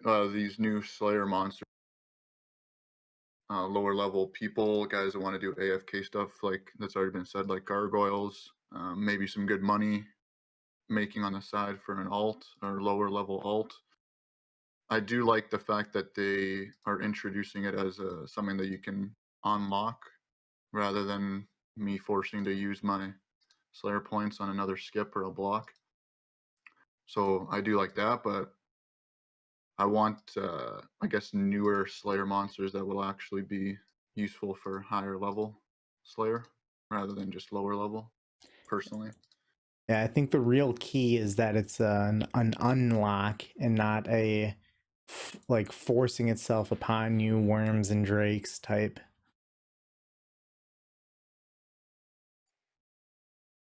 but don't be all doom and gloom about added Slayer monsters. If you don't want to do the crazy Czar Abyssal Demon test, those Myth Dragons are inefficient. That's not all doom and gloom. Anyways, yeah, mid-level content is good. This game's mid game is awful, and adding more stuff for mid-level players to do is good. Yeah, I really like the fact that it's an unlock, so you're not forced to do it. Like, I've put off finishing Slayer for like 2 years now, but when I finally go back to it, I don't want it to be 8. So yeah, this is good mid-level content in my opinion. What's your XP in it right now? It's been like 130 mil for like 2 years now. All right. All right. So the next thing is probably more relevant to us than the blood shards and the fire washes, but I'm gonna call it the day alt shards in essence. So this is a new essence mine that's being introduced in Mauritania, and you mine the essence and you turn the essence into shards, or I'm sorry, you get the shards, you turn the shards into S. I don't know, however kind of things are, how they switch around, but this S shard thing can be used for 50% more runecrafting XP than pure essence. So I guess an example would be, so I have no idea how long it takes to mine this stuff. So let me just, just pure speculation here. So, okay, say, 75K an hour at lavas, you get 50%. If you were to use this S the whole time, you'd get, like 112 or like, yeah. So obviously that would be completely ignoring the entire time that it takes to obtain the shards in S. But I don't know. Do you think that this is something that'll pass? How long do you think it'll take to acquire the shards? And do you think this could be a game changer? Yeah, this will pass with 92 or 93% yes, absolutely. Yeah, obviously it's all going to come down to what the effective rune crafting rate is for mining this. We don't know anything about that yet.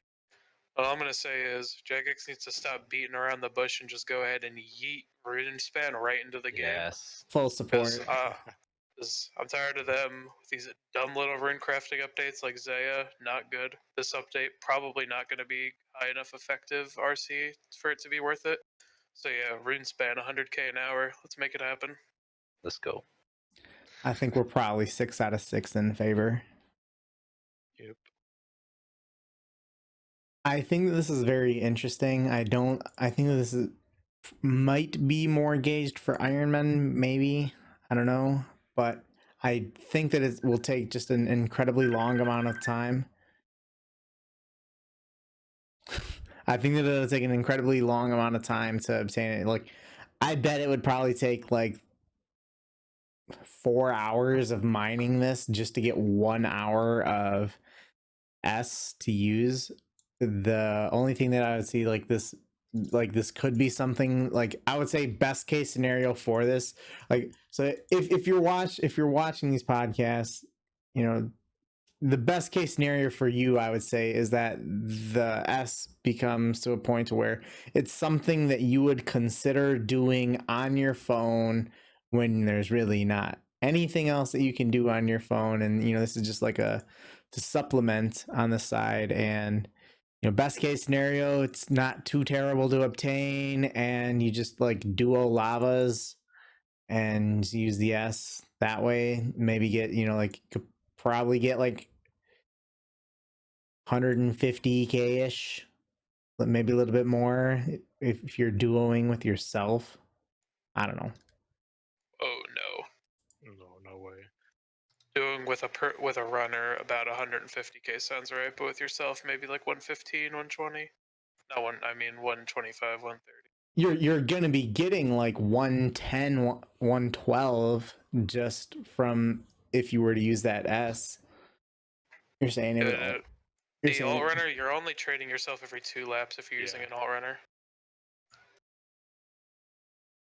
It's too hard to try to maintain a full cycle every lap with your alt, so you're not getting your XP now only goes up about 20k if you're playing well with an alt, and the essence isn't tradable obviously, so your alt can't give you it.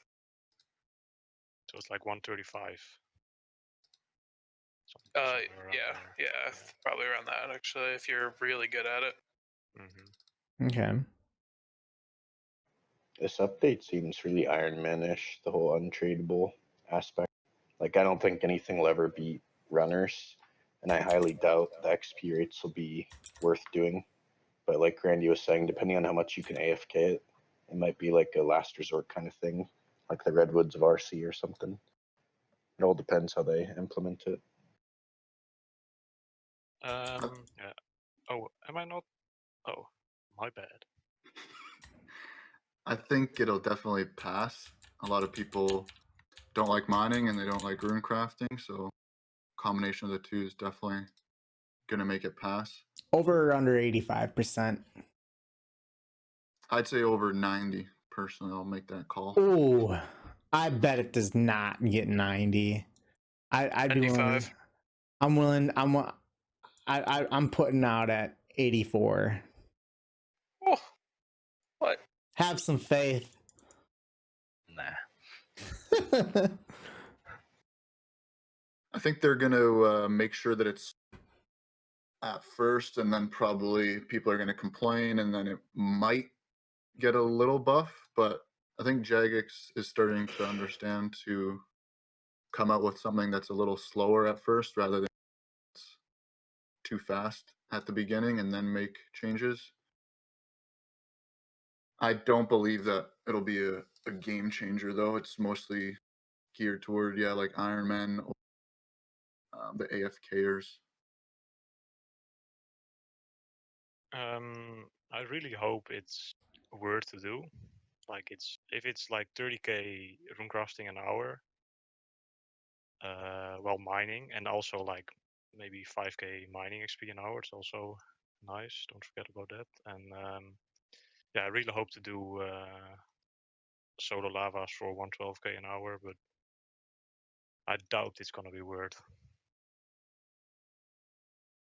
But I do think it's a good update. But just what Ook said, they might as well just heat out RuneSpan or something similar. Do you think that the At this effective point. XP per hour for this should be better than Souls? Like the amount of time you spend on it for the buff that it gives you? Yeah, why not? Probably not, but sure. Let's get it. Yeah, I'd love to have this update in the game, and I'm all for making runecrafting faster. I'm not gonna do runners. Yeah, I hope that the dialed shards of essence fast to get, and obviously I'm worried that they're gonna be tradable, because if they are tradable, then Oh no, the day out, They won't be those shards are tradable. not No. tradable at all. untradable. Okay, good. Pretty wild. Yeah. Yeah, imagine they were tradable and then runners get a buff. But I liked what I heard from Ook at Runespan. Yep. Agreed. All right, so next thing that they talked about is a new agility training method. It's going to be similar to Pyramid Plunder, called the Hallowed Sepulture. And it's kind of like a time limit, and there's multiple rooms and floors that you go in and through. So I know that I say here, what XP rates are you expecting from this? So they talked about it on the Q&A this week, and they said that they don't imagine it being higher than the current courses out there. But kind of what do you think about a Pyramid Plunder style agility training method? And would you like to see it in the game? Yeah, I think it makes sense. I think it got a place in the game, but what they said about it not being higher than current courses doesn't make any sense, because agility is obviously the skill that you're just in a coma for the entire time. So if you're actually going to pay attention, you should be awarded with higher agility XP. And I think it'd be balanced even if it gave like 72, because yeah, like a lot of people will still do the Disappointed you didn't say 73. Like, come on. Because It's like a you lot made of a people conscious effort to avoid it.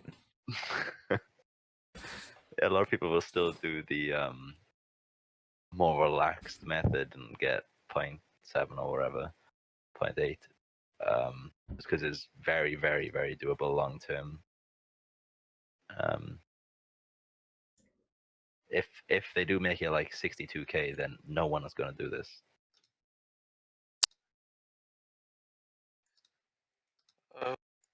Yeah, I don't really see the point in this, because you can get agility XP only from swimming, which is already much better than any other method for agility. So I don't know. I think it's already in the game, and they're gonna mess this up somehow. And I'm 160 mil agility. Yeah. I don't know. I guess variety is good. They can embrace the memes, make it 73k an hour, as long as there's effort required. I don't really love the idea of it. I think that with all the so there's a lot of courses that people do right now. You know, if you want if you want crystal shards, I really love the uniqueness of it, getting the shards from the Prif course. Already for marks and, you know, for people who don't want to do a grand master quest, the werewolf for like the, you know, that's a fun course for some people. And then like swimming as well. I think that there's so many ways of training agility. And one thing that I really didn't like is how much they were ripping on agility during the reveal for this, and during like the last Q&A. Like, they at least have vocally expressed how much they do not like the idea of agility. And I think that agility is very fine how it is. There's a lot of different methods for training it, and I just don't think that this is the right one. I mean, I don't really have any suggestions for how I would improve it or what I would do differently with like different skills. You know, maybe adding in, you know, some kind of, you know, I think maybe tying in the day alt shards essence into some, like, you know, you do what you need to do, get the shards, get the essence, and then kind of apply that as a mini game, like into a mini game, you know, like craft as much S or something, you know, pretty, you know, some kind of rune crafting mini game type thing, training method instead. Okay. I kind of like the idea. I think Pyramid Plunder was pretty fun, and I still have some agility left, so I'll probably save it to see if it's fun to do, and maybe give it a shot if it's decent XP. But yeah, if it's not the end of the world. I'll stick to Priv. But for now, I'm gonna hold off for agility, I think, until we know the rates.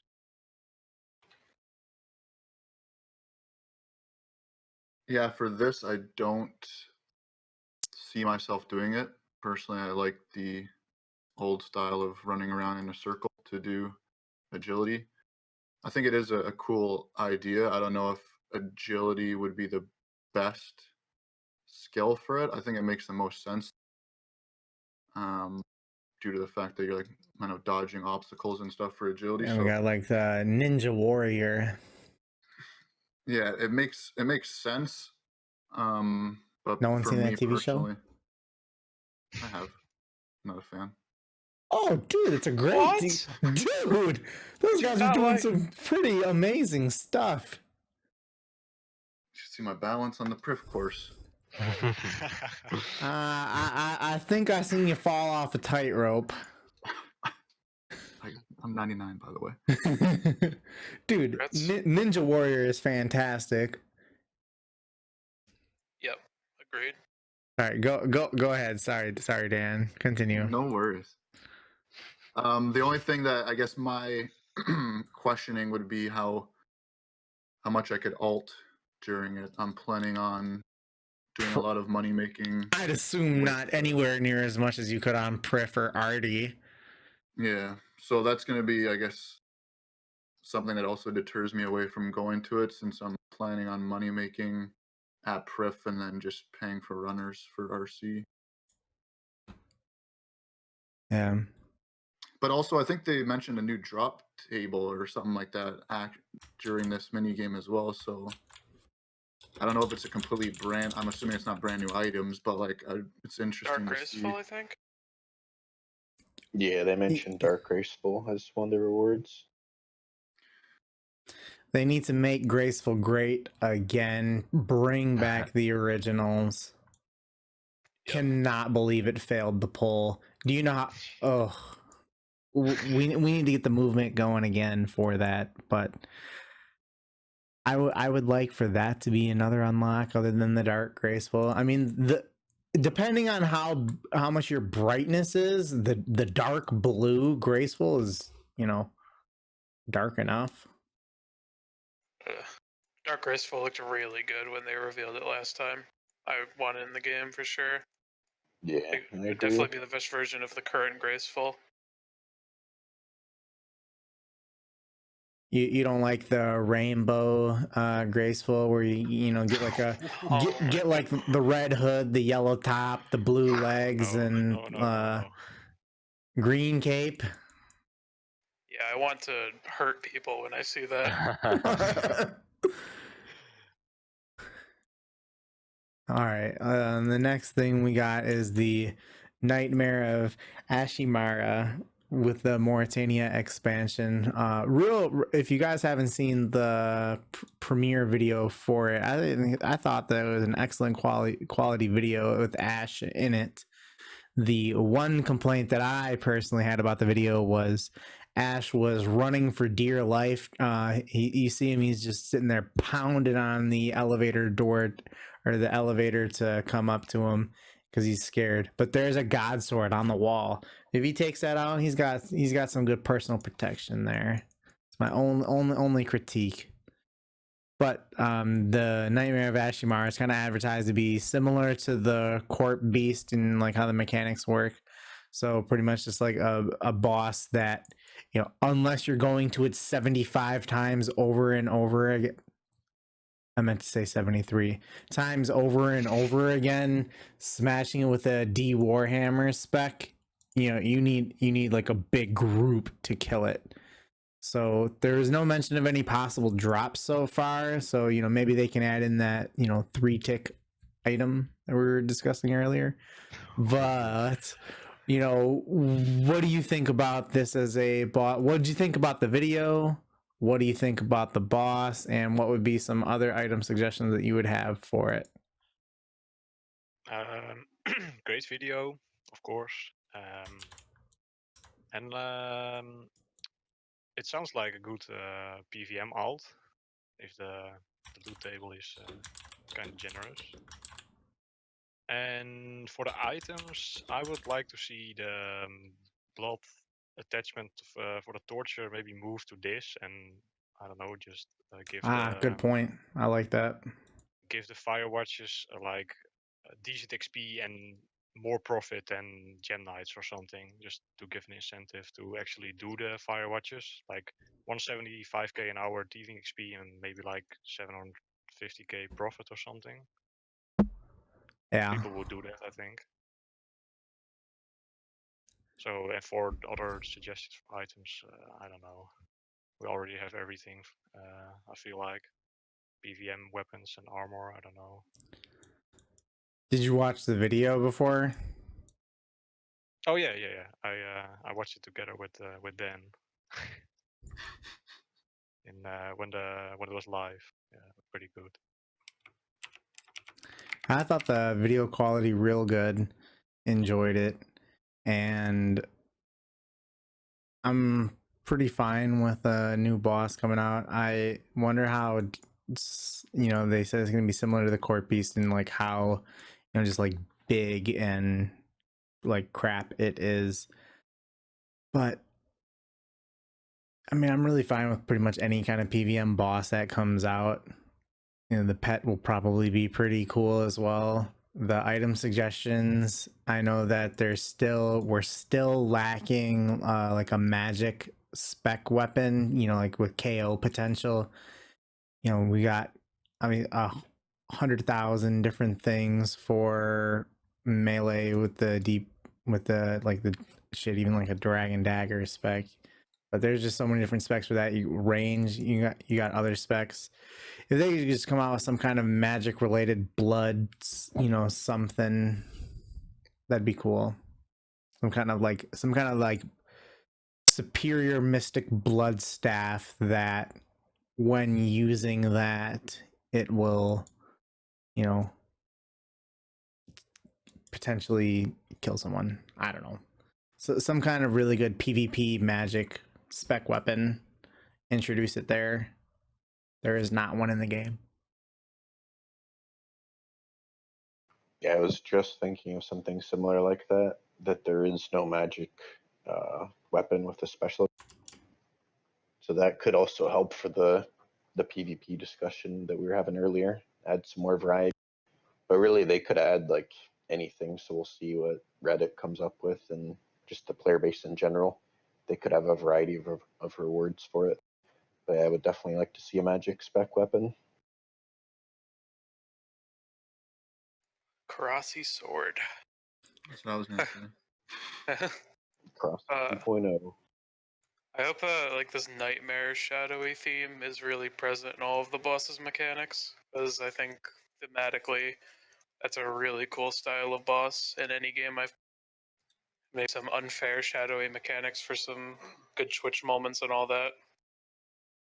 All I really have to say on that, I'm not too into PVM. Did you like the video? That was a good video. Ash is great.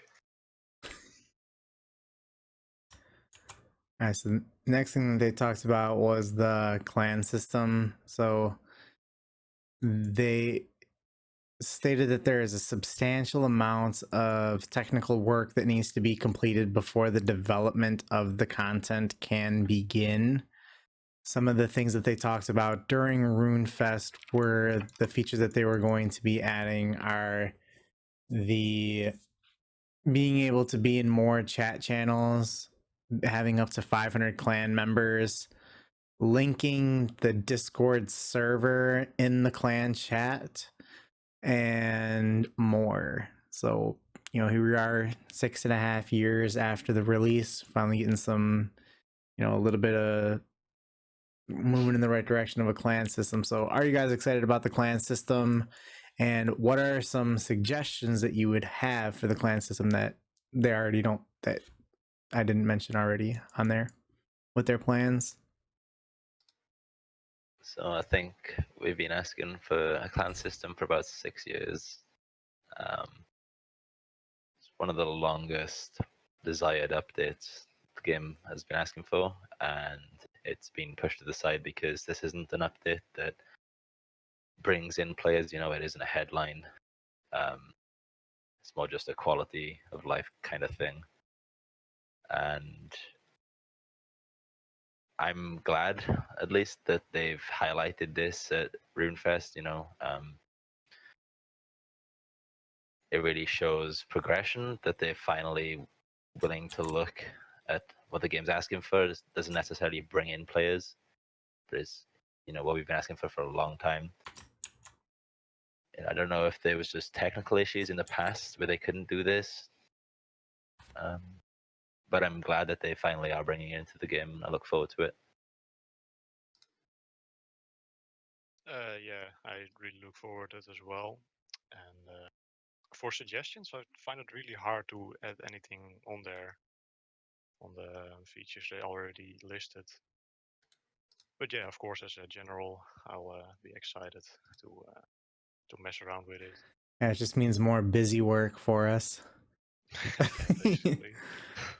I'm super excited. I know that it's been one of the most requested things since Old School came out, but I'd say probably around the time in which you really start to see that we're really lacking a clan system. I'd say like shortly after the Grand Exchange was released in 2015, February 2015. No idea.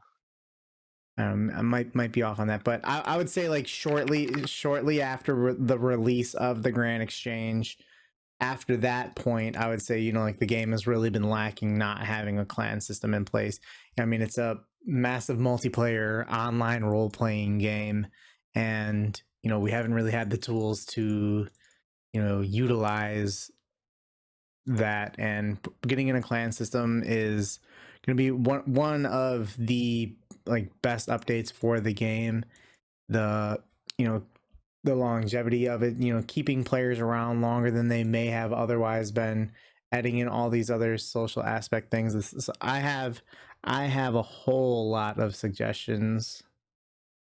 Hopefully I can give them in person, but the ones that I think that are the most important are social media integration. I think you absolutely need to have not, so I know that they have the linking the Discord server, but I think that there needs to be some like full-on integration with Twitch, with Twitter, with Discord, anything that they can do to start including more, like more like social media platforms, the better.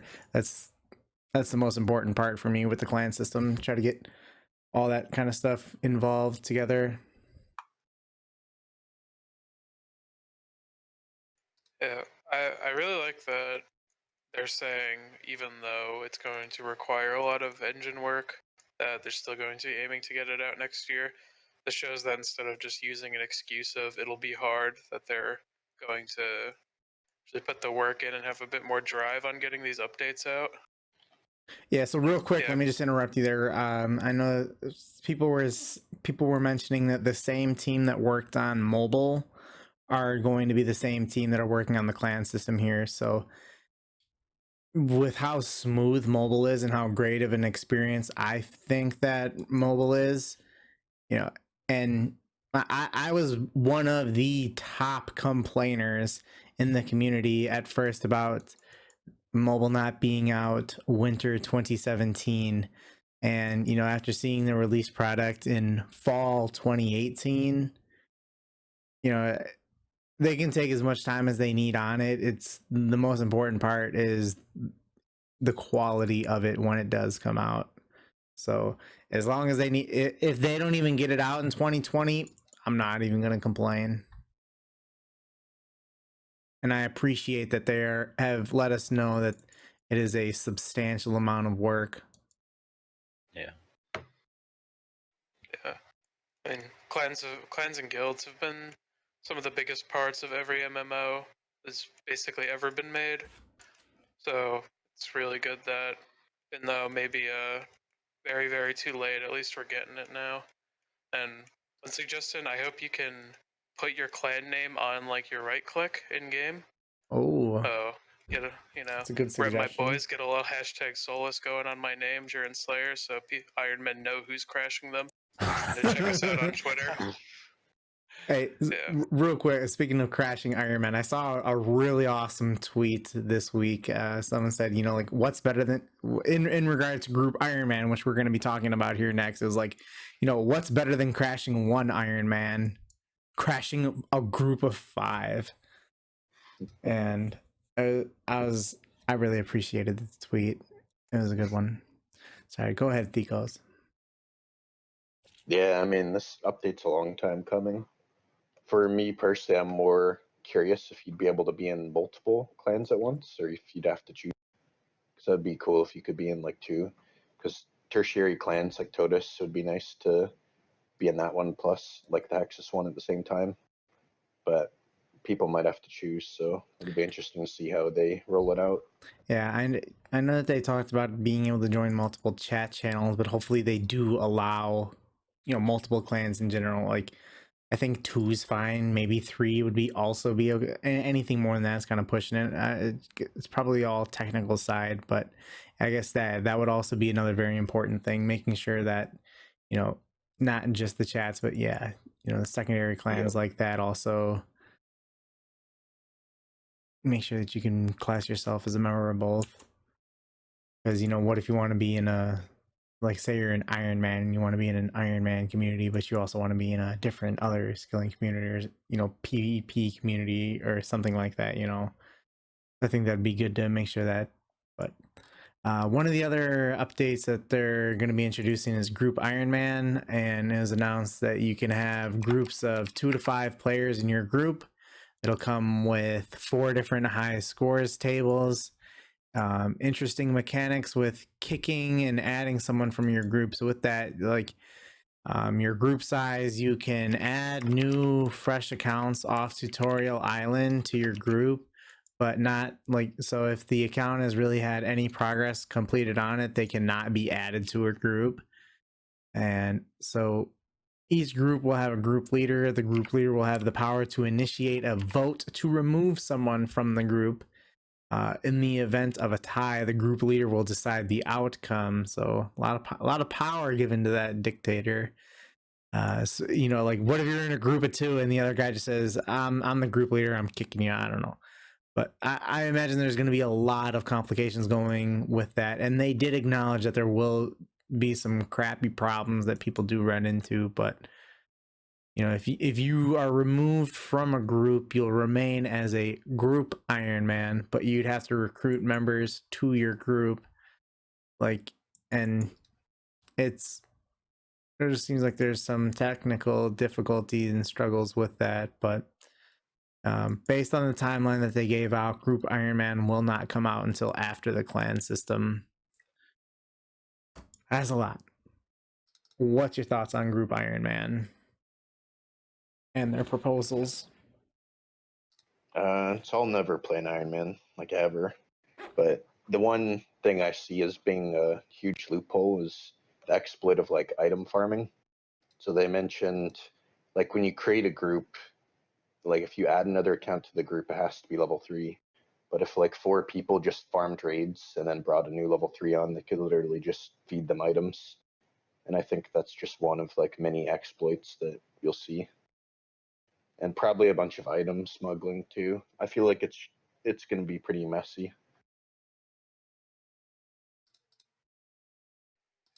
Yeah, they have talked about that, and they're looking for solutions for that. So we'll see what they're able to come up with on that.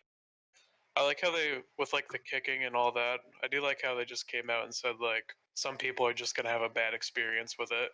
There's no way you can get around someone getting screwed over and kicked from a group and all that. It's just gonna happen. Try to play with people that you like. Yeah, good update. Stay tuned for updates on if Handshake Gang, the most powerful group in RuneScape, will be making a group Ironman. Keep you posted. Rank 1 incoming.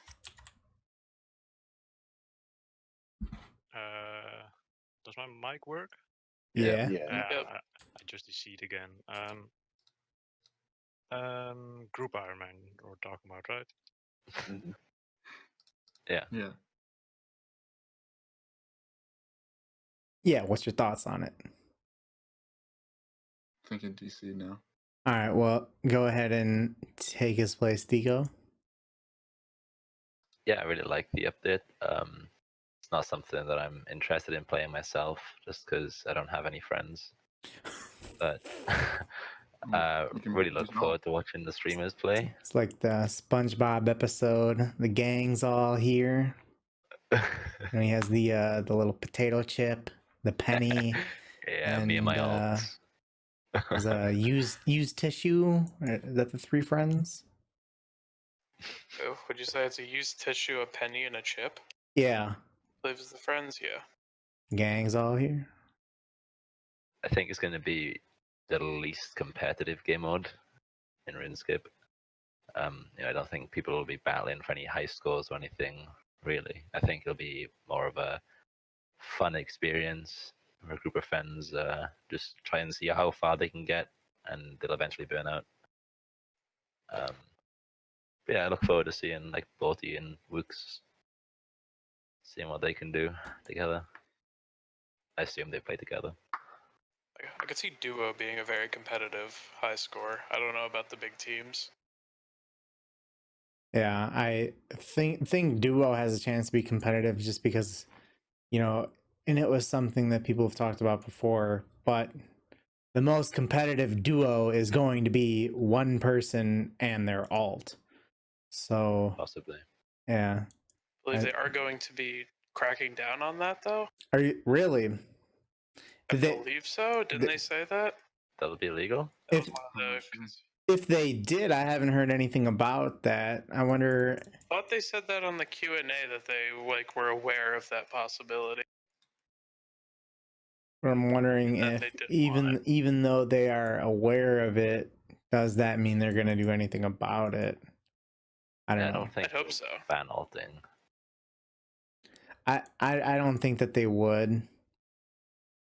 I See them think removing it from the high scores, maybe, but not banning. yeah.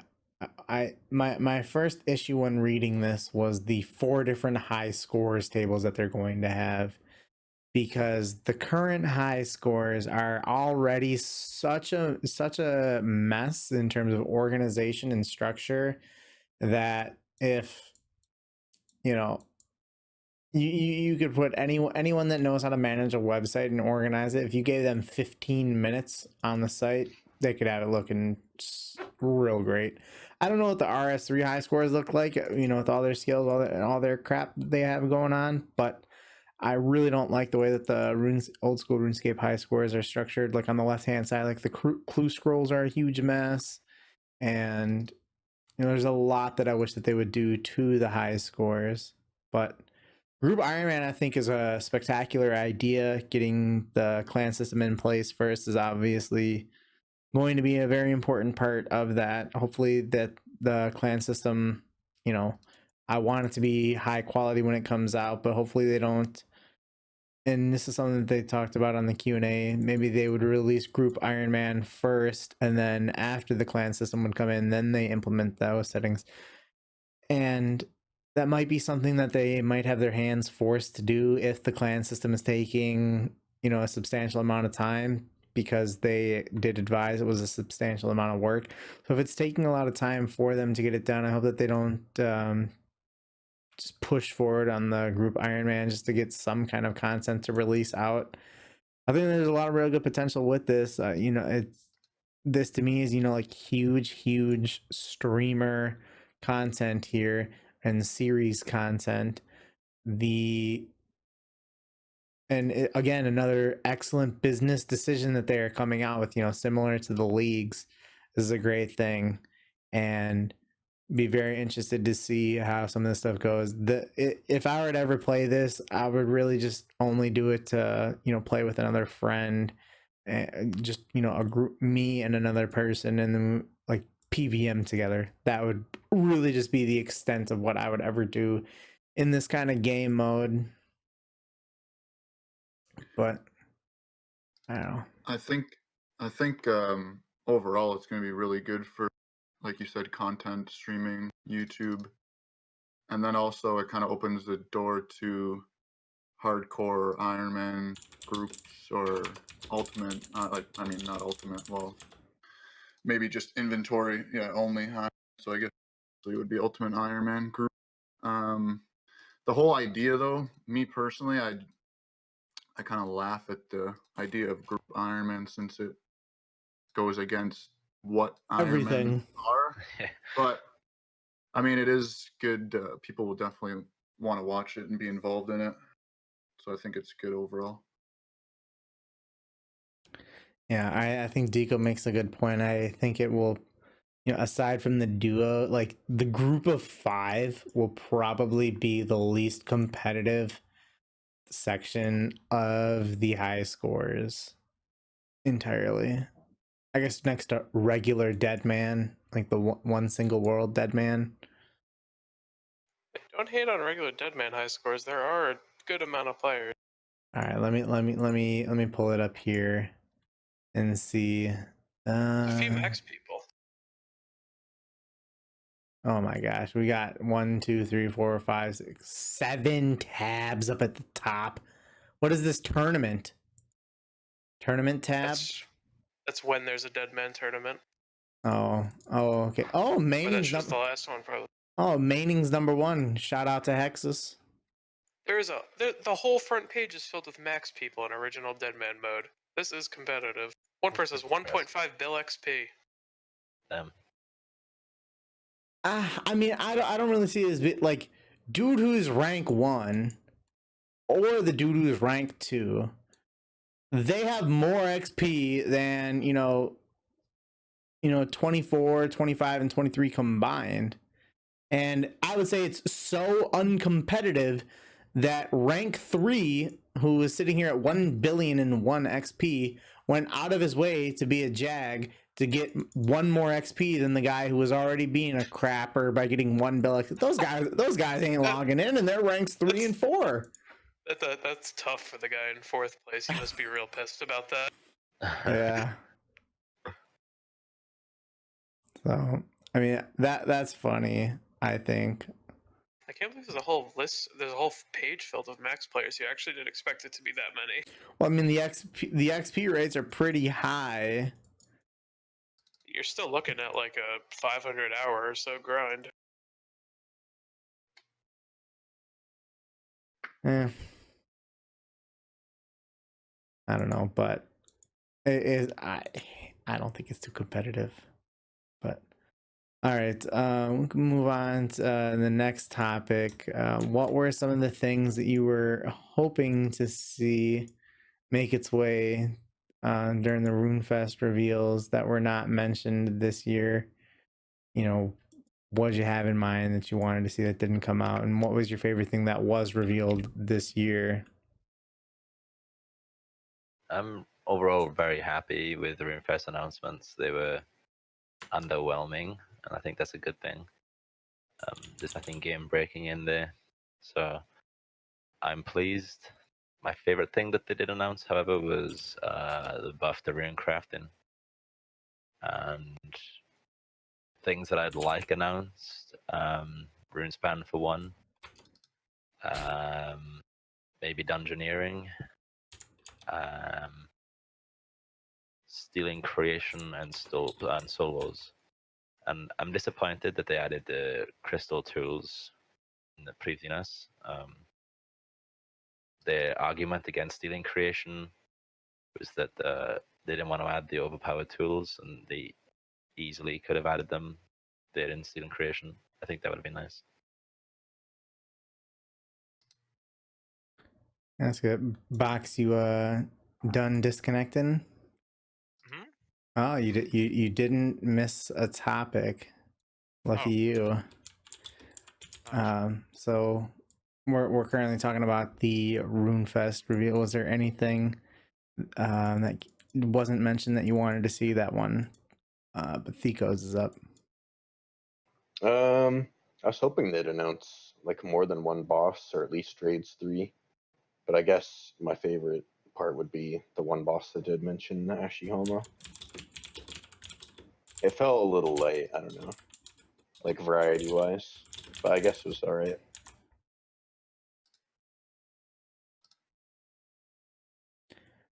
I don't really think there was anything specifically that didn't come that I didn't want. Like, really, the only thing I wanted was clan system. Or you know what? Okay.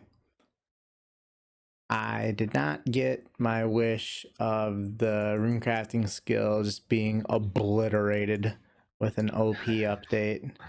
The 50% S thing, you know, probably won't end up being much, but you know, some kind of, you know, come out with like a runecrafting mini game, give me a runecrafting outfit, anything, please. Staring down the barrel at all that money still to go. I guess something a little bit more runecraft related would have been something I would have liked to see.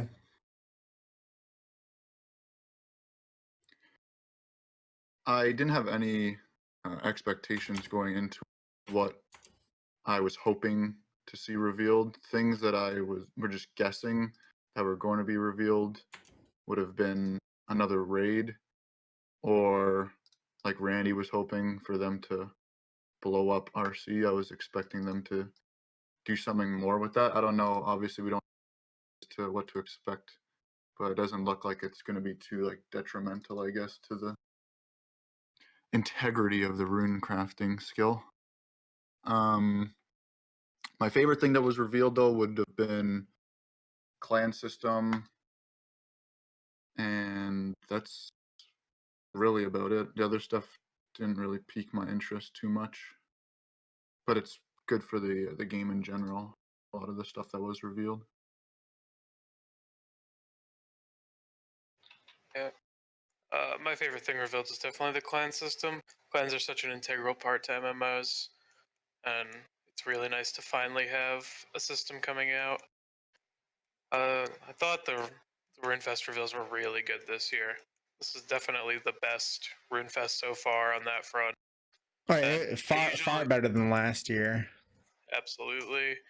I usually am really pessimistic about Jagex in general, but this time I think did a really good job. RuneFest, and I'm actually excited for the next year. Which is the first time that a RuneFest has made me excited for the next year. Yeah, I would say it's really hard to try to find anything to criticize from this RuneFest. You know, excellent on all fronts, I'd say.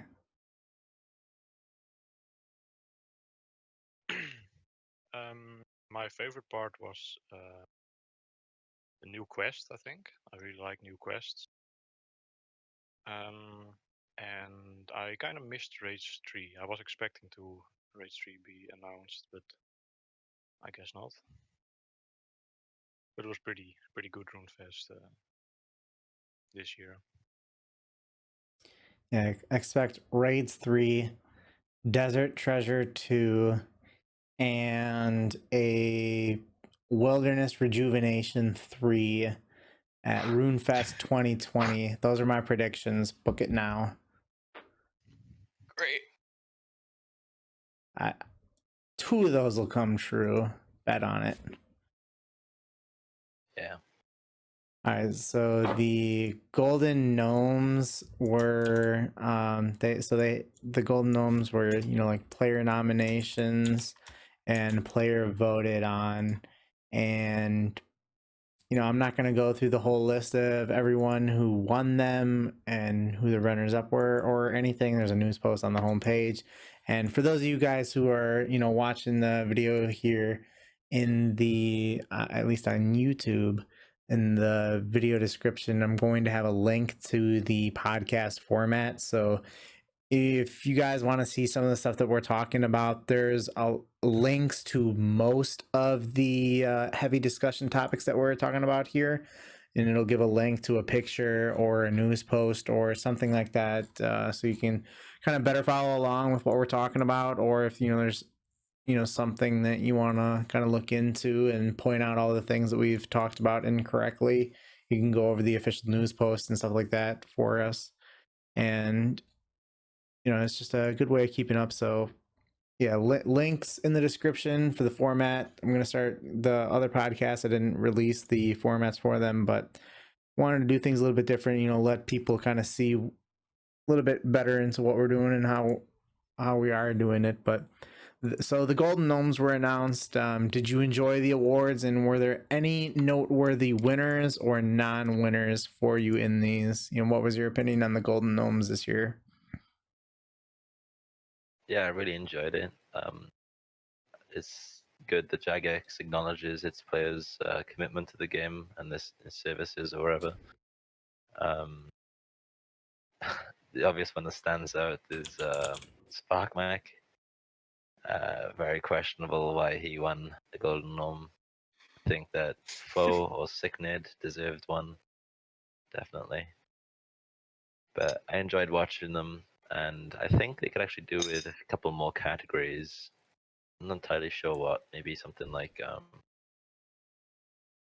don't know, talented PVMer or skiller or something.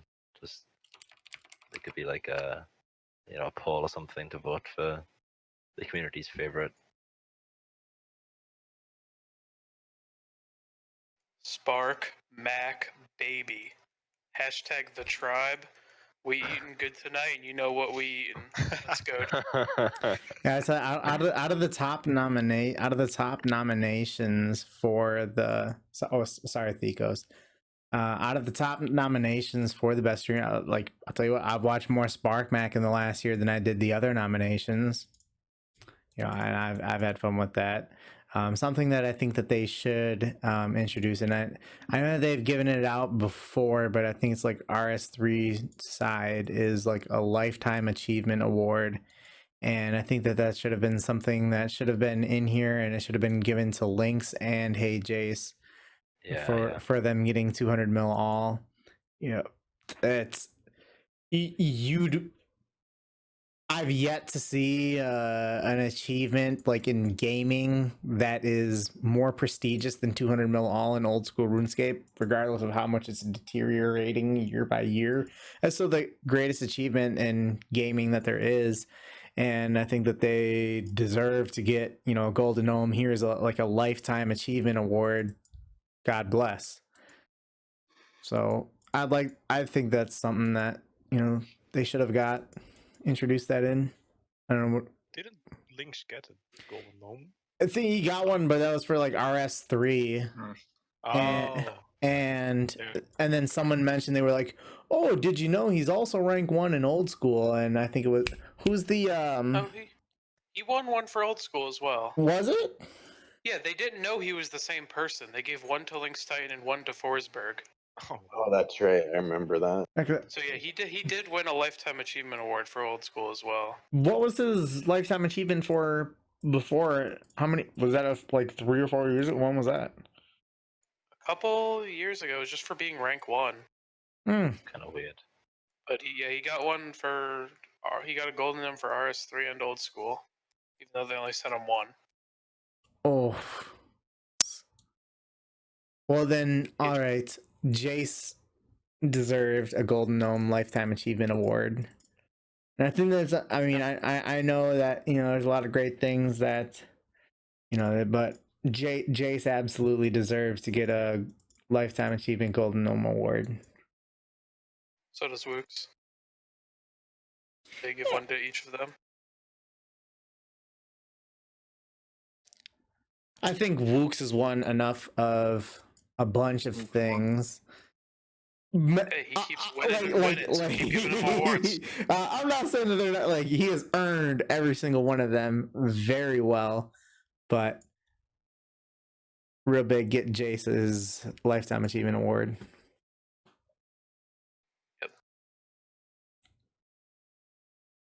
The only thing I have to say about the Golden Gnomes is Spark Mac should not have won. That was an insult. And that's pretty much it. Gaga. Who do you think should have won? Literally anyone else. Dude, he's not a bad streamer. Hashtag the tribe. Let's go. Our boy Timmy won. All right, so the next we got here is a submitted topic, and I think that this is a really good topic to discuss. And it is, if you saw the current skilling meta, but 3 years ago, what would surprise you most? Oh, that's a good one. 3 years ago. Did anything really change 3 years ago? Like, Well, we got One big one, for sure. Yeah. yeah, probably the runners, but Yeah. So let me pop open the skill tab and take a look here. You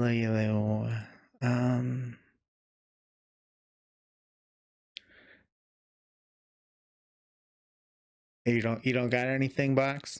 no, I'll pass for now. Nothing would surprise you most? I'll come back to this later. All right. And, well, I didn't play 3 years ago, but what would have surprised me the most when I really started in 2017 would have definitely been that we are now spending upwards of 20 billion coins on the rune crafting skill. Yeah. So I don't think anything else in the meta surprises me at all.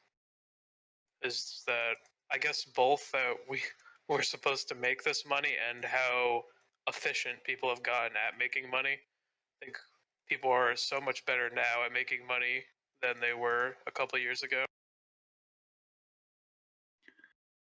I think I got one. Sorry. Go for it. The left click banking thing is pretty game changing for me, at least. Like being able to just left click your buyables and your bank standing skills is something Okay. I would never thought it would be in the game, like actually in the game and not some plugin. I would have never imagined, how much money it would take. Also, I guess, I don't know if 3 years ago people were barrage slang. Yeah. But, yeah.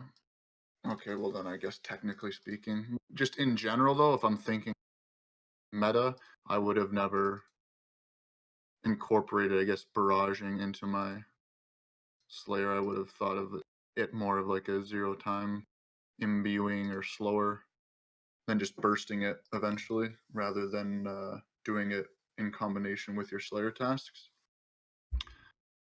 Other than that, RC, I guess it's going to be like the definitive answer here, I would assume. But that's it for me. I think the potential that people have for just what you can do with ults, whether it be money making or Slayer, with like 6 ults giving you spec trade for Bulwark, is pretty.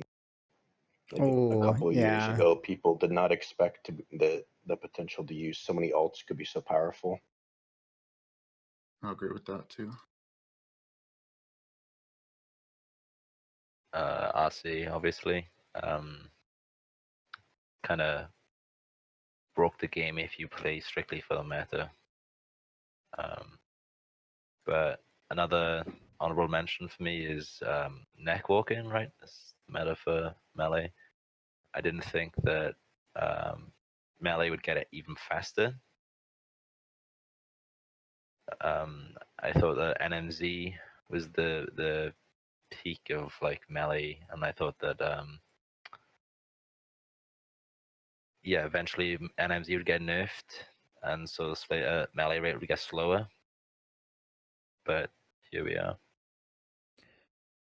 I'd say the ones that probably stand out must be obviously rune crafting with how much money it now costs. Volcanic Mine, I know it's not the meta, but it's not too bad. And for how AFK it is, like three years ago, I wouldn't have thought that you can AFK 90k mining XP per hour. So that to me is pretty surprising. And then also the altar in the wilderness for prayer, with how much money that saves, that's pretty wild to me. But I think that it's meta's changing every single year. If you go back year by year by year, so many skills are there's some skills that have hardly changed at all, and there are some skills that are changing several times a year. So it's awesome to see how the game changes over time and how players are able to adapt and get even better. As Ook was saying, like, people are better now than they've ever been before at planning and executing everything. So yeah, all right, so next,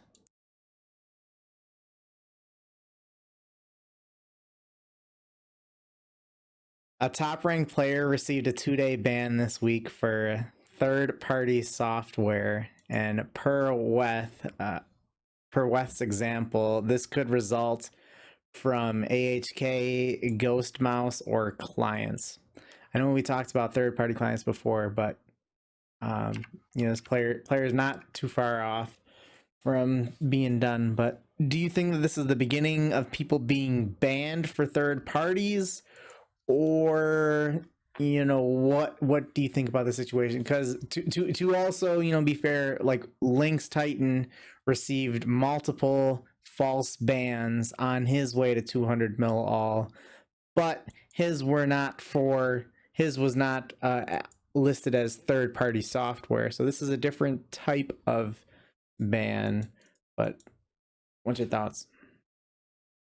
Well, first, I just think that's new wording rather than a new ban. Like for like splitting those up between like botting and just using a third-party program to help. But regardless of that, like, yeah, I don't think this is the beginning of it happening. I think this is a situation where you have somebody where there is a lot of people who dislike the person who was banned, and he was doing rune crafting, which is a skill that most people are going to be using that one thing to train with.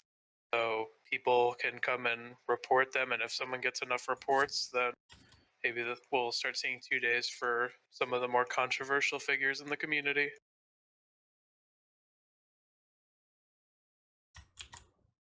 Yeah, I think that this ban was more to make an example out of some. Like, this is them trying to crack down on what they deem as abusive for third-party clients. But personally, I think it's more of on the abusive HK side. I don't think people are going to get mass banned for third-party clients, but I think they definitely just wanted to send a message that if you use like abusive HK or menu entry swapper to that like level of abusiveness, then it is possible to get banned from it.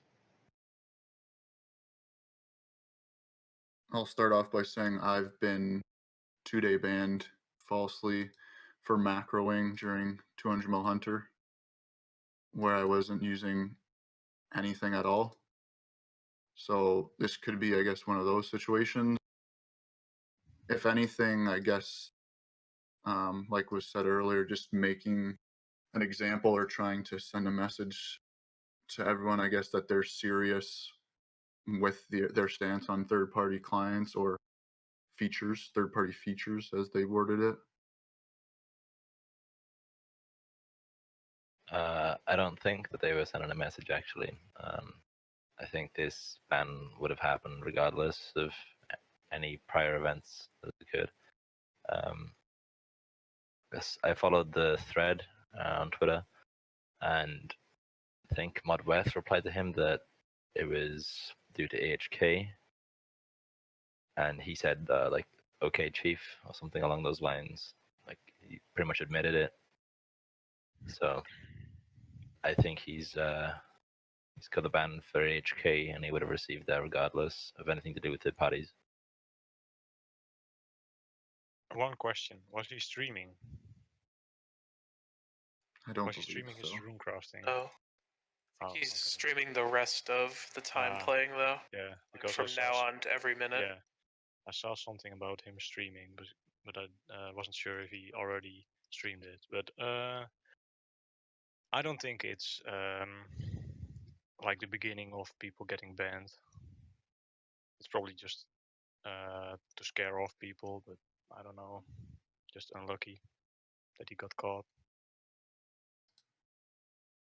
I mean, it's got to be something that's extremely terrifying to have happen to you. Like, you know, if you try logging into your account and it says, you know, your account has been disabled, check the message center. Like, that's got to be terrifying to see. You know, and it was a false ban. Like, no one deserves a false ban. And, you know, the idea of streaming every minute that is currently remaining, and there's like what, like a month or so left. That's, you know, a genius idea to stream the rest of it. So, you know, cover yourself. So, you know, home stretch here. All right, so we had a submitted question. This one is by Levine, and Great. I think that it's a really good question. So a little bit long. So he says, what do you think about the overall current state of the skilling community scene?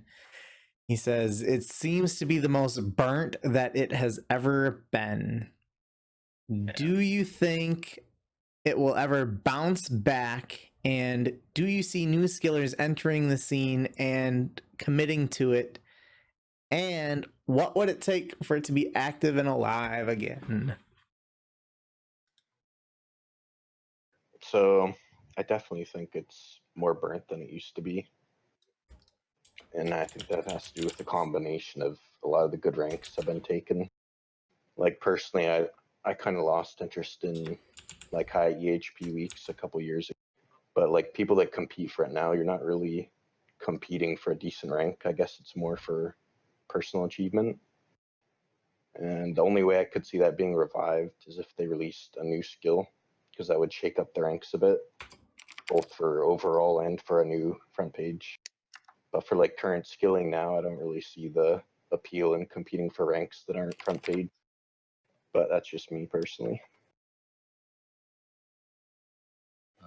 First of all, hey Levine, big fan. And second of all, yeah, I think you're right. The community is definitely the most burnt it's ever been. I think this was a natural progression, though, you know, with the advancement of the game. Like you said, a lot of the ranks have been taken, and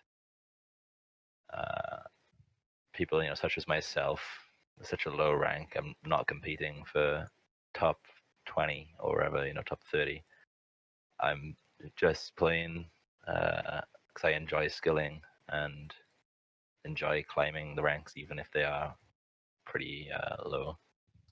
But I think the future of the game and the skilling scene in general will take more of like a RuneScape approach, where people do it for personal achievement more than locking in a number.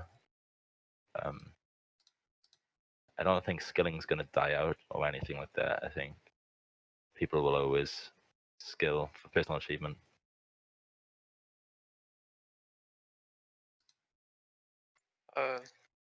So I'm gonna actually take a opposite approach on this one. I don't think it is the most burnt it's ever been. I think there's less players competing, but the caliber of play currently happening is the highest it's been. If you take a look at the current top month and year and those size scores, there's a lot of people gaming very hard. If you're on a 3K right now, you're ranked 29 in the current year, and that's with EHP getting harder and harder to achieve with stuff like RC, the new melee rates, and obviously EHP has just been more optimized numbers in a lot of skills now. I think people are playing a lot more, and maybe that is pushing some of the less competitive people to quit. But I don't think it's more burnt. I think it's just less players playing a lot more. Yeah, I completely agree with Ook there. It would be cool to have more players like coming back, maybe old veterans making a return, but yeah, personally, I don't really care. Like I play for fun.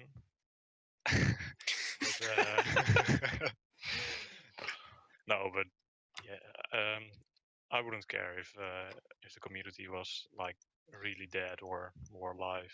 But it would be cool, of course, to be to have it more active. So I'm going to agree that the overall skilling scene is probably as dead as it has ever been, but I'm also going to agree with the statement that the players that are playing right now are playing and gaming at higher efficiency and doing better than they've ever extremely top heavy, and those who are on the top are gaming pretty hard. So I pull up CML site is not loading for me. Dalton, you got to figure that out. Surprise. So I'm looking at a picture of someone sent me of like the top. So I got ranks 11 through 30 here in this image here, and it was a picture that Dave tweeted out. So looking between ranks 11 through 30, so AJ has 2 kids and he's not playing as much as he was. Razor 13 flatline, Animos 17, he's playing more now. He was on vacation for a while, but he's playing. Andrew Wiggins flatline since the hack. Froggen 21, he's pretty inconsistent but currently flat. Vest, he's been quit for more than a year and a half. Omar, not playing right now. Ray not playing. Speed not playing. Trickle RS3, and I don't know what's after 31 to whatever after that, but there's quite a number of players that just in like that top 30 there and who aren't super active. And if you were to go back like 2 years ago or 3 years ago, 5 years ago, the top 30 wouldn't have ever had that many inactive players. I think that is ultimately something like people just genuinely losing interest over time. Still, I mean, as far in as these players are, they still are thousands of hours away from achieving 200 mil all. But the players who are playing the most right now, there's never been a better time to gain as much XP and EHP as people currently are doing right now. Just to add, I forgot to talk about new players joining. Yeah, it's going to happen because, like, I think a year ago, the same people would be saying, like, yeah, now is not a time for new skillers to join. But yeah, if you look at the current top year, Bailey, 4.5k year, started playing like 14, 15 months ago. Buat, 3.5k year around the same time. there's going to be new skillers that come in and start gaming and compete for ranks. I don't think that's going to stop, even if it's only a few good players a year come in. It's going to keep happening.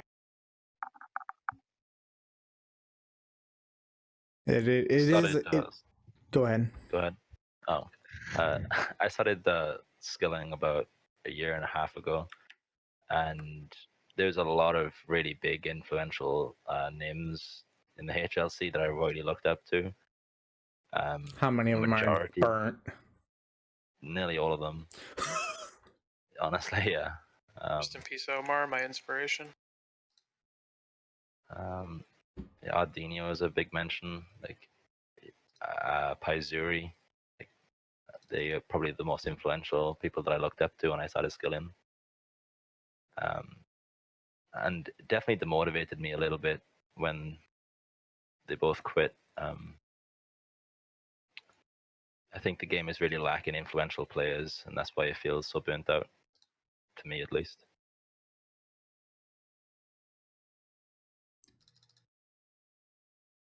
All right, so we're coming up on the end of the podcast here. What has everyone been up to in game during the podcast, and what are your current goals in game? I've been doing agility and I'm at Prif. Gonna be at Prif till 200 mil all. Or 200 mil all. What am I saying? 200 mil agility. I wish you could just get 200 mil all at Prif. That'd be nice. It would be.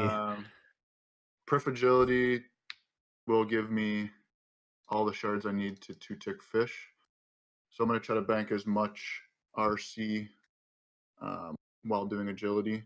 And then I'll move over to fishing probably. So agility and fishing. How many laps you at? 19,606. Oh, are you hitting the 20K today? Probably tomorrow. Nice. Someone can use it on Reddit. I don't have Reddit. Someone can get some Reddit clout. I'll screenshot it. Yeah, I've just been at Volcano on my main. Nightmare zoning a couple. My only goal right now is all pets. How many you got right now? 36 out of 45. I'll probably have it by spring.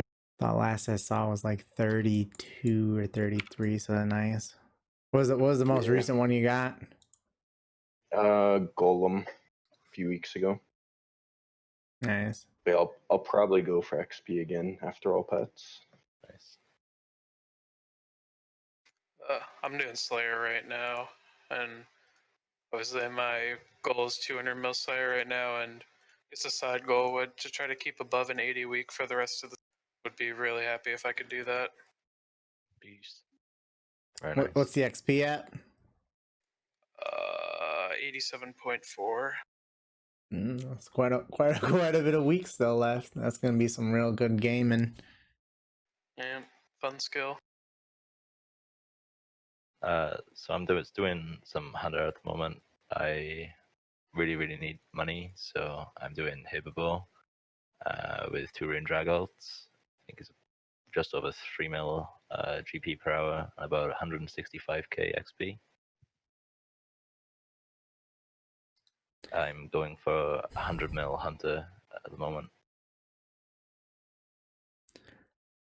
I'm doing Prif, just running laps. I'm at 11,317 laps.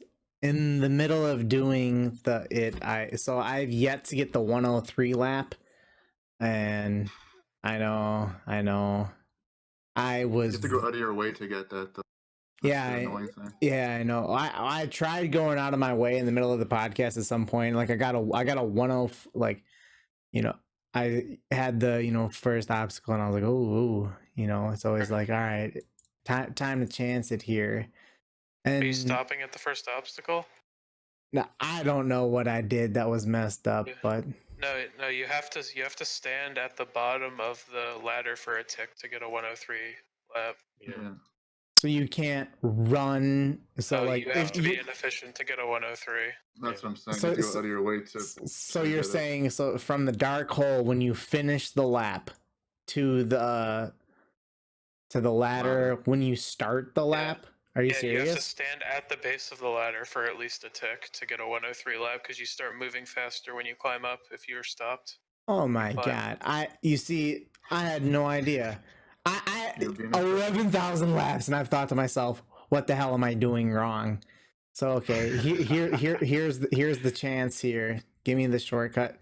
Oh my god, I got the shortcut here. So this is Alright, gonna be let's go, this is live. gonna be this is gonna be a very this is gonna No be a ticks very missed. intense 1 minute here. So someone else tell me what you've got. Box, go on. Tell us what you've been doing here on the. I've been doing Herblore and Zulra on my alt. I'm currently at 96 mil herb, going for 200 mil, I think. And probably after that I'll try to do smithing maybe, but I'm not sure. You doing Tebow only, Zora, or are you switching? Yeah, I'm doing T-Bow only. Nice. I got a Tense Fang and a Magic Fang during the podcast. Nice. Dude, my heart is pounding here. I don't think I've missed a Come tick. on, Randy. You got it. Give me that 103. This would be the perfect way to end the podcast. He's gonna overreact so much. All right, so I've clicked to the last obstacle. 103, where are you at? 104. I did it! It was meant to be. Congrats. Oh my god, what are the fucking odds? And you're welcome. Oh, I feel very, very accomplished. I have tied the world record with thousands of players. I had no idea you had to sit at the ladder for several seconds before climbing it to start the lap. How stupid! Yeah, the game's bad. Who knew? So, here, let me just post that in the voice spam here. You can see Back all. TV. So I've just been doing agility the whole time. 147 mil XP.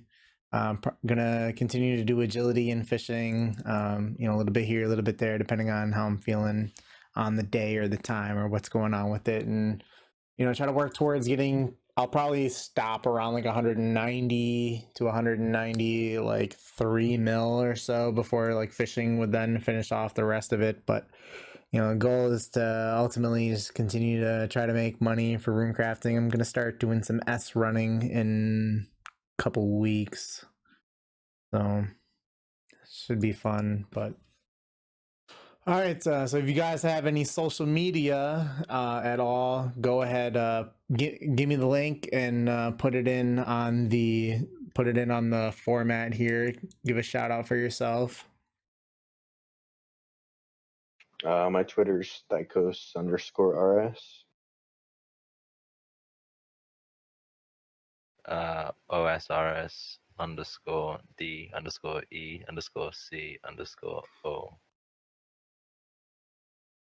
What even is my Twitter?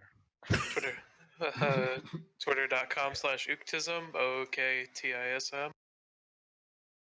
I post a lot of great tweets consistently. I feel very sellout.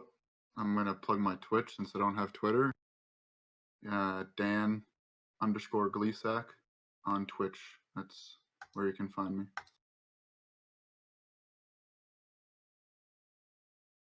Yeah, my Twitter is jonge RS. And you can, well, I mean, if you're watching this, you have at least one of mine. But Twitter, Randalicious RS and Hexis. Twitch, Randalicious, and YouTube, Randalicious RS.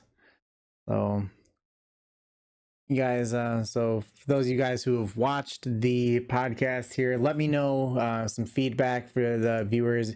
What do you guys think about having the current topic that's being discussed on screen? Give me a little bit of feedback on that. Let me know what you guys think about we used to have the timestamps before, but that was done, by Brundeen a while ago, but we took live timestamps on this. Thank you, Deco. So I'm also gonna be trying to like put this on through a software, get like the voice levels and everything, just like the normalizer, equalizer, try to get the quality of it to be a little bit better. I mean, we're been sitting here shooting the crap for 3 hours, so you guys deserve a little bit higher quality for it. So just give me some feedback on what you guys think. Going to start trying to have the podcast back bi-weekly as they were for the other 69 nice podcasts that we had. And the next podcast will be recorded the next podcast will be released. I look for it to be released October 26th or October 27th. And we'll be talking about everything that's going on in the game and in the community in between the time you're listening to this now and the time that podcast release. Check the description out. We have the links to submit a topic. Include your name if you want a shout out. We get some good ones in here that we enjoyed discussing. We'll be tweeting it out on the Hexis Twitter as well. And future podcasts will be, so the podcasts are going to be pre-recorded, edited, and then they will be premiered and streamed via on Twitch and YouTube. So follow us on Twitter for information on when those are going to be released as well. So that's it. Hope you guys enjoyed the return podcast. 3+ hours for you. Pretty nice. I enjoyed it. Glad to be back on it. And yeah, anyone have any last closing words? Thanks for Keep watching. clicking. Get that XP. All right. Keep hydrated. Yeah. Make sure to drink some water. Let me get very close to the mic and drink some water right now. Ooh. Ah, Nice. stay hydrated, gamers.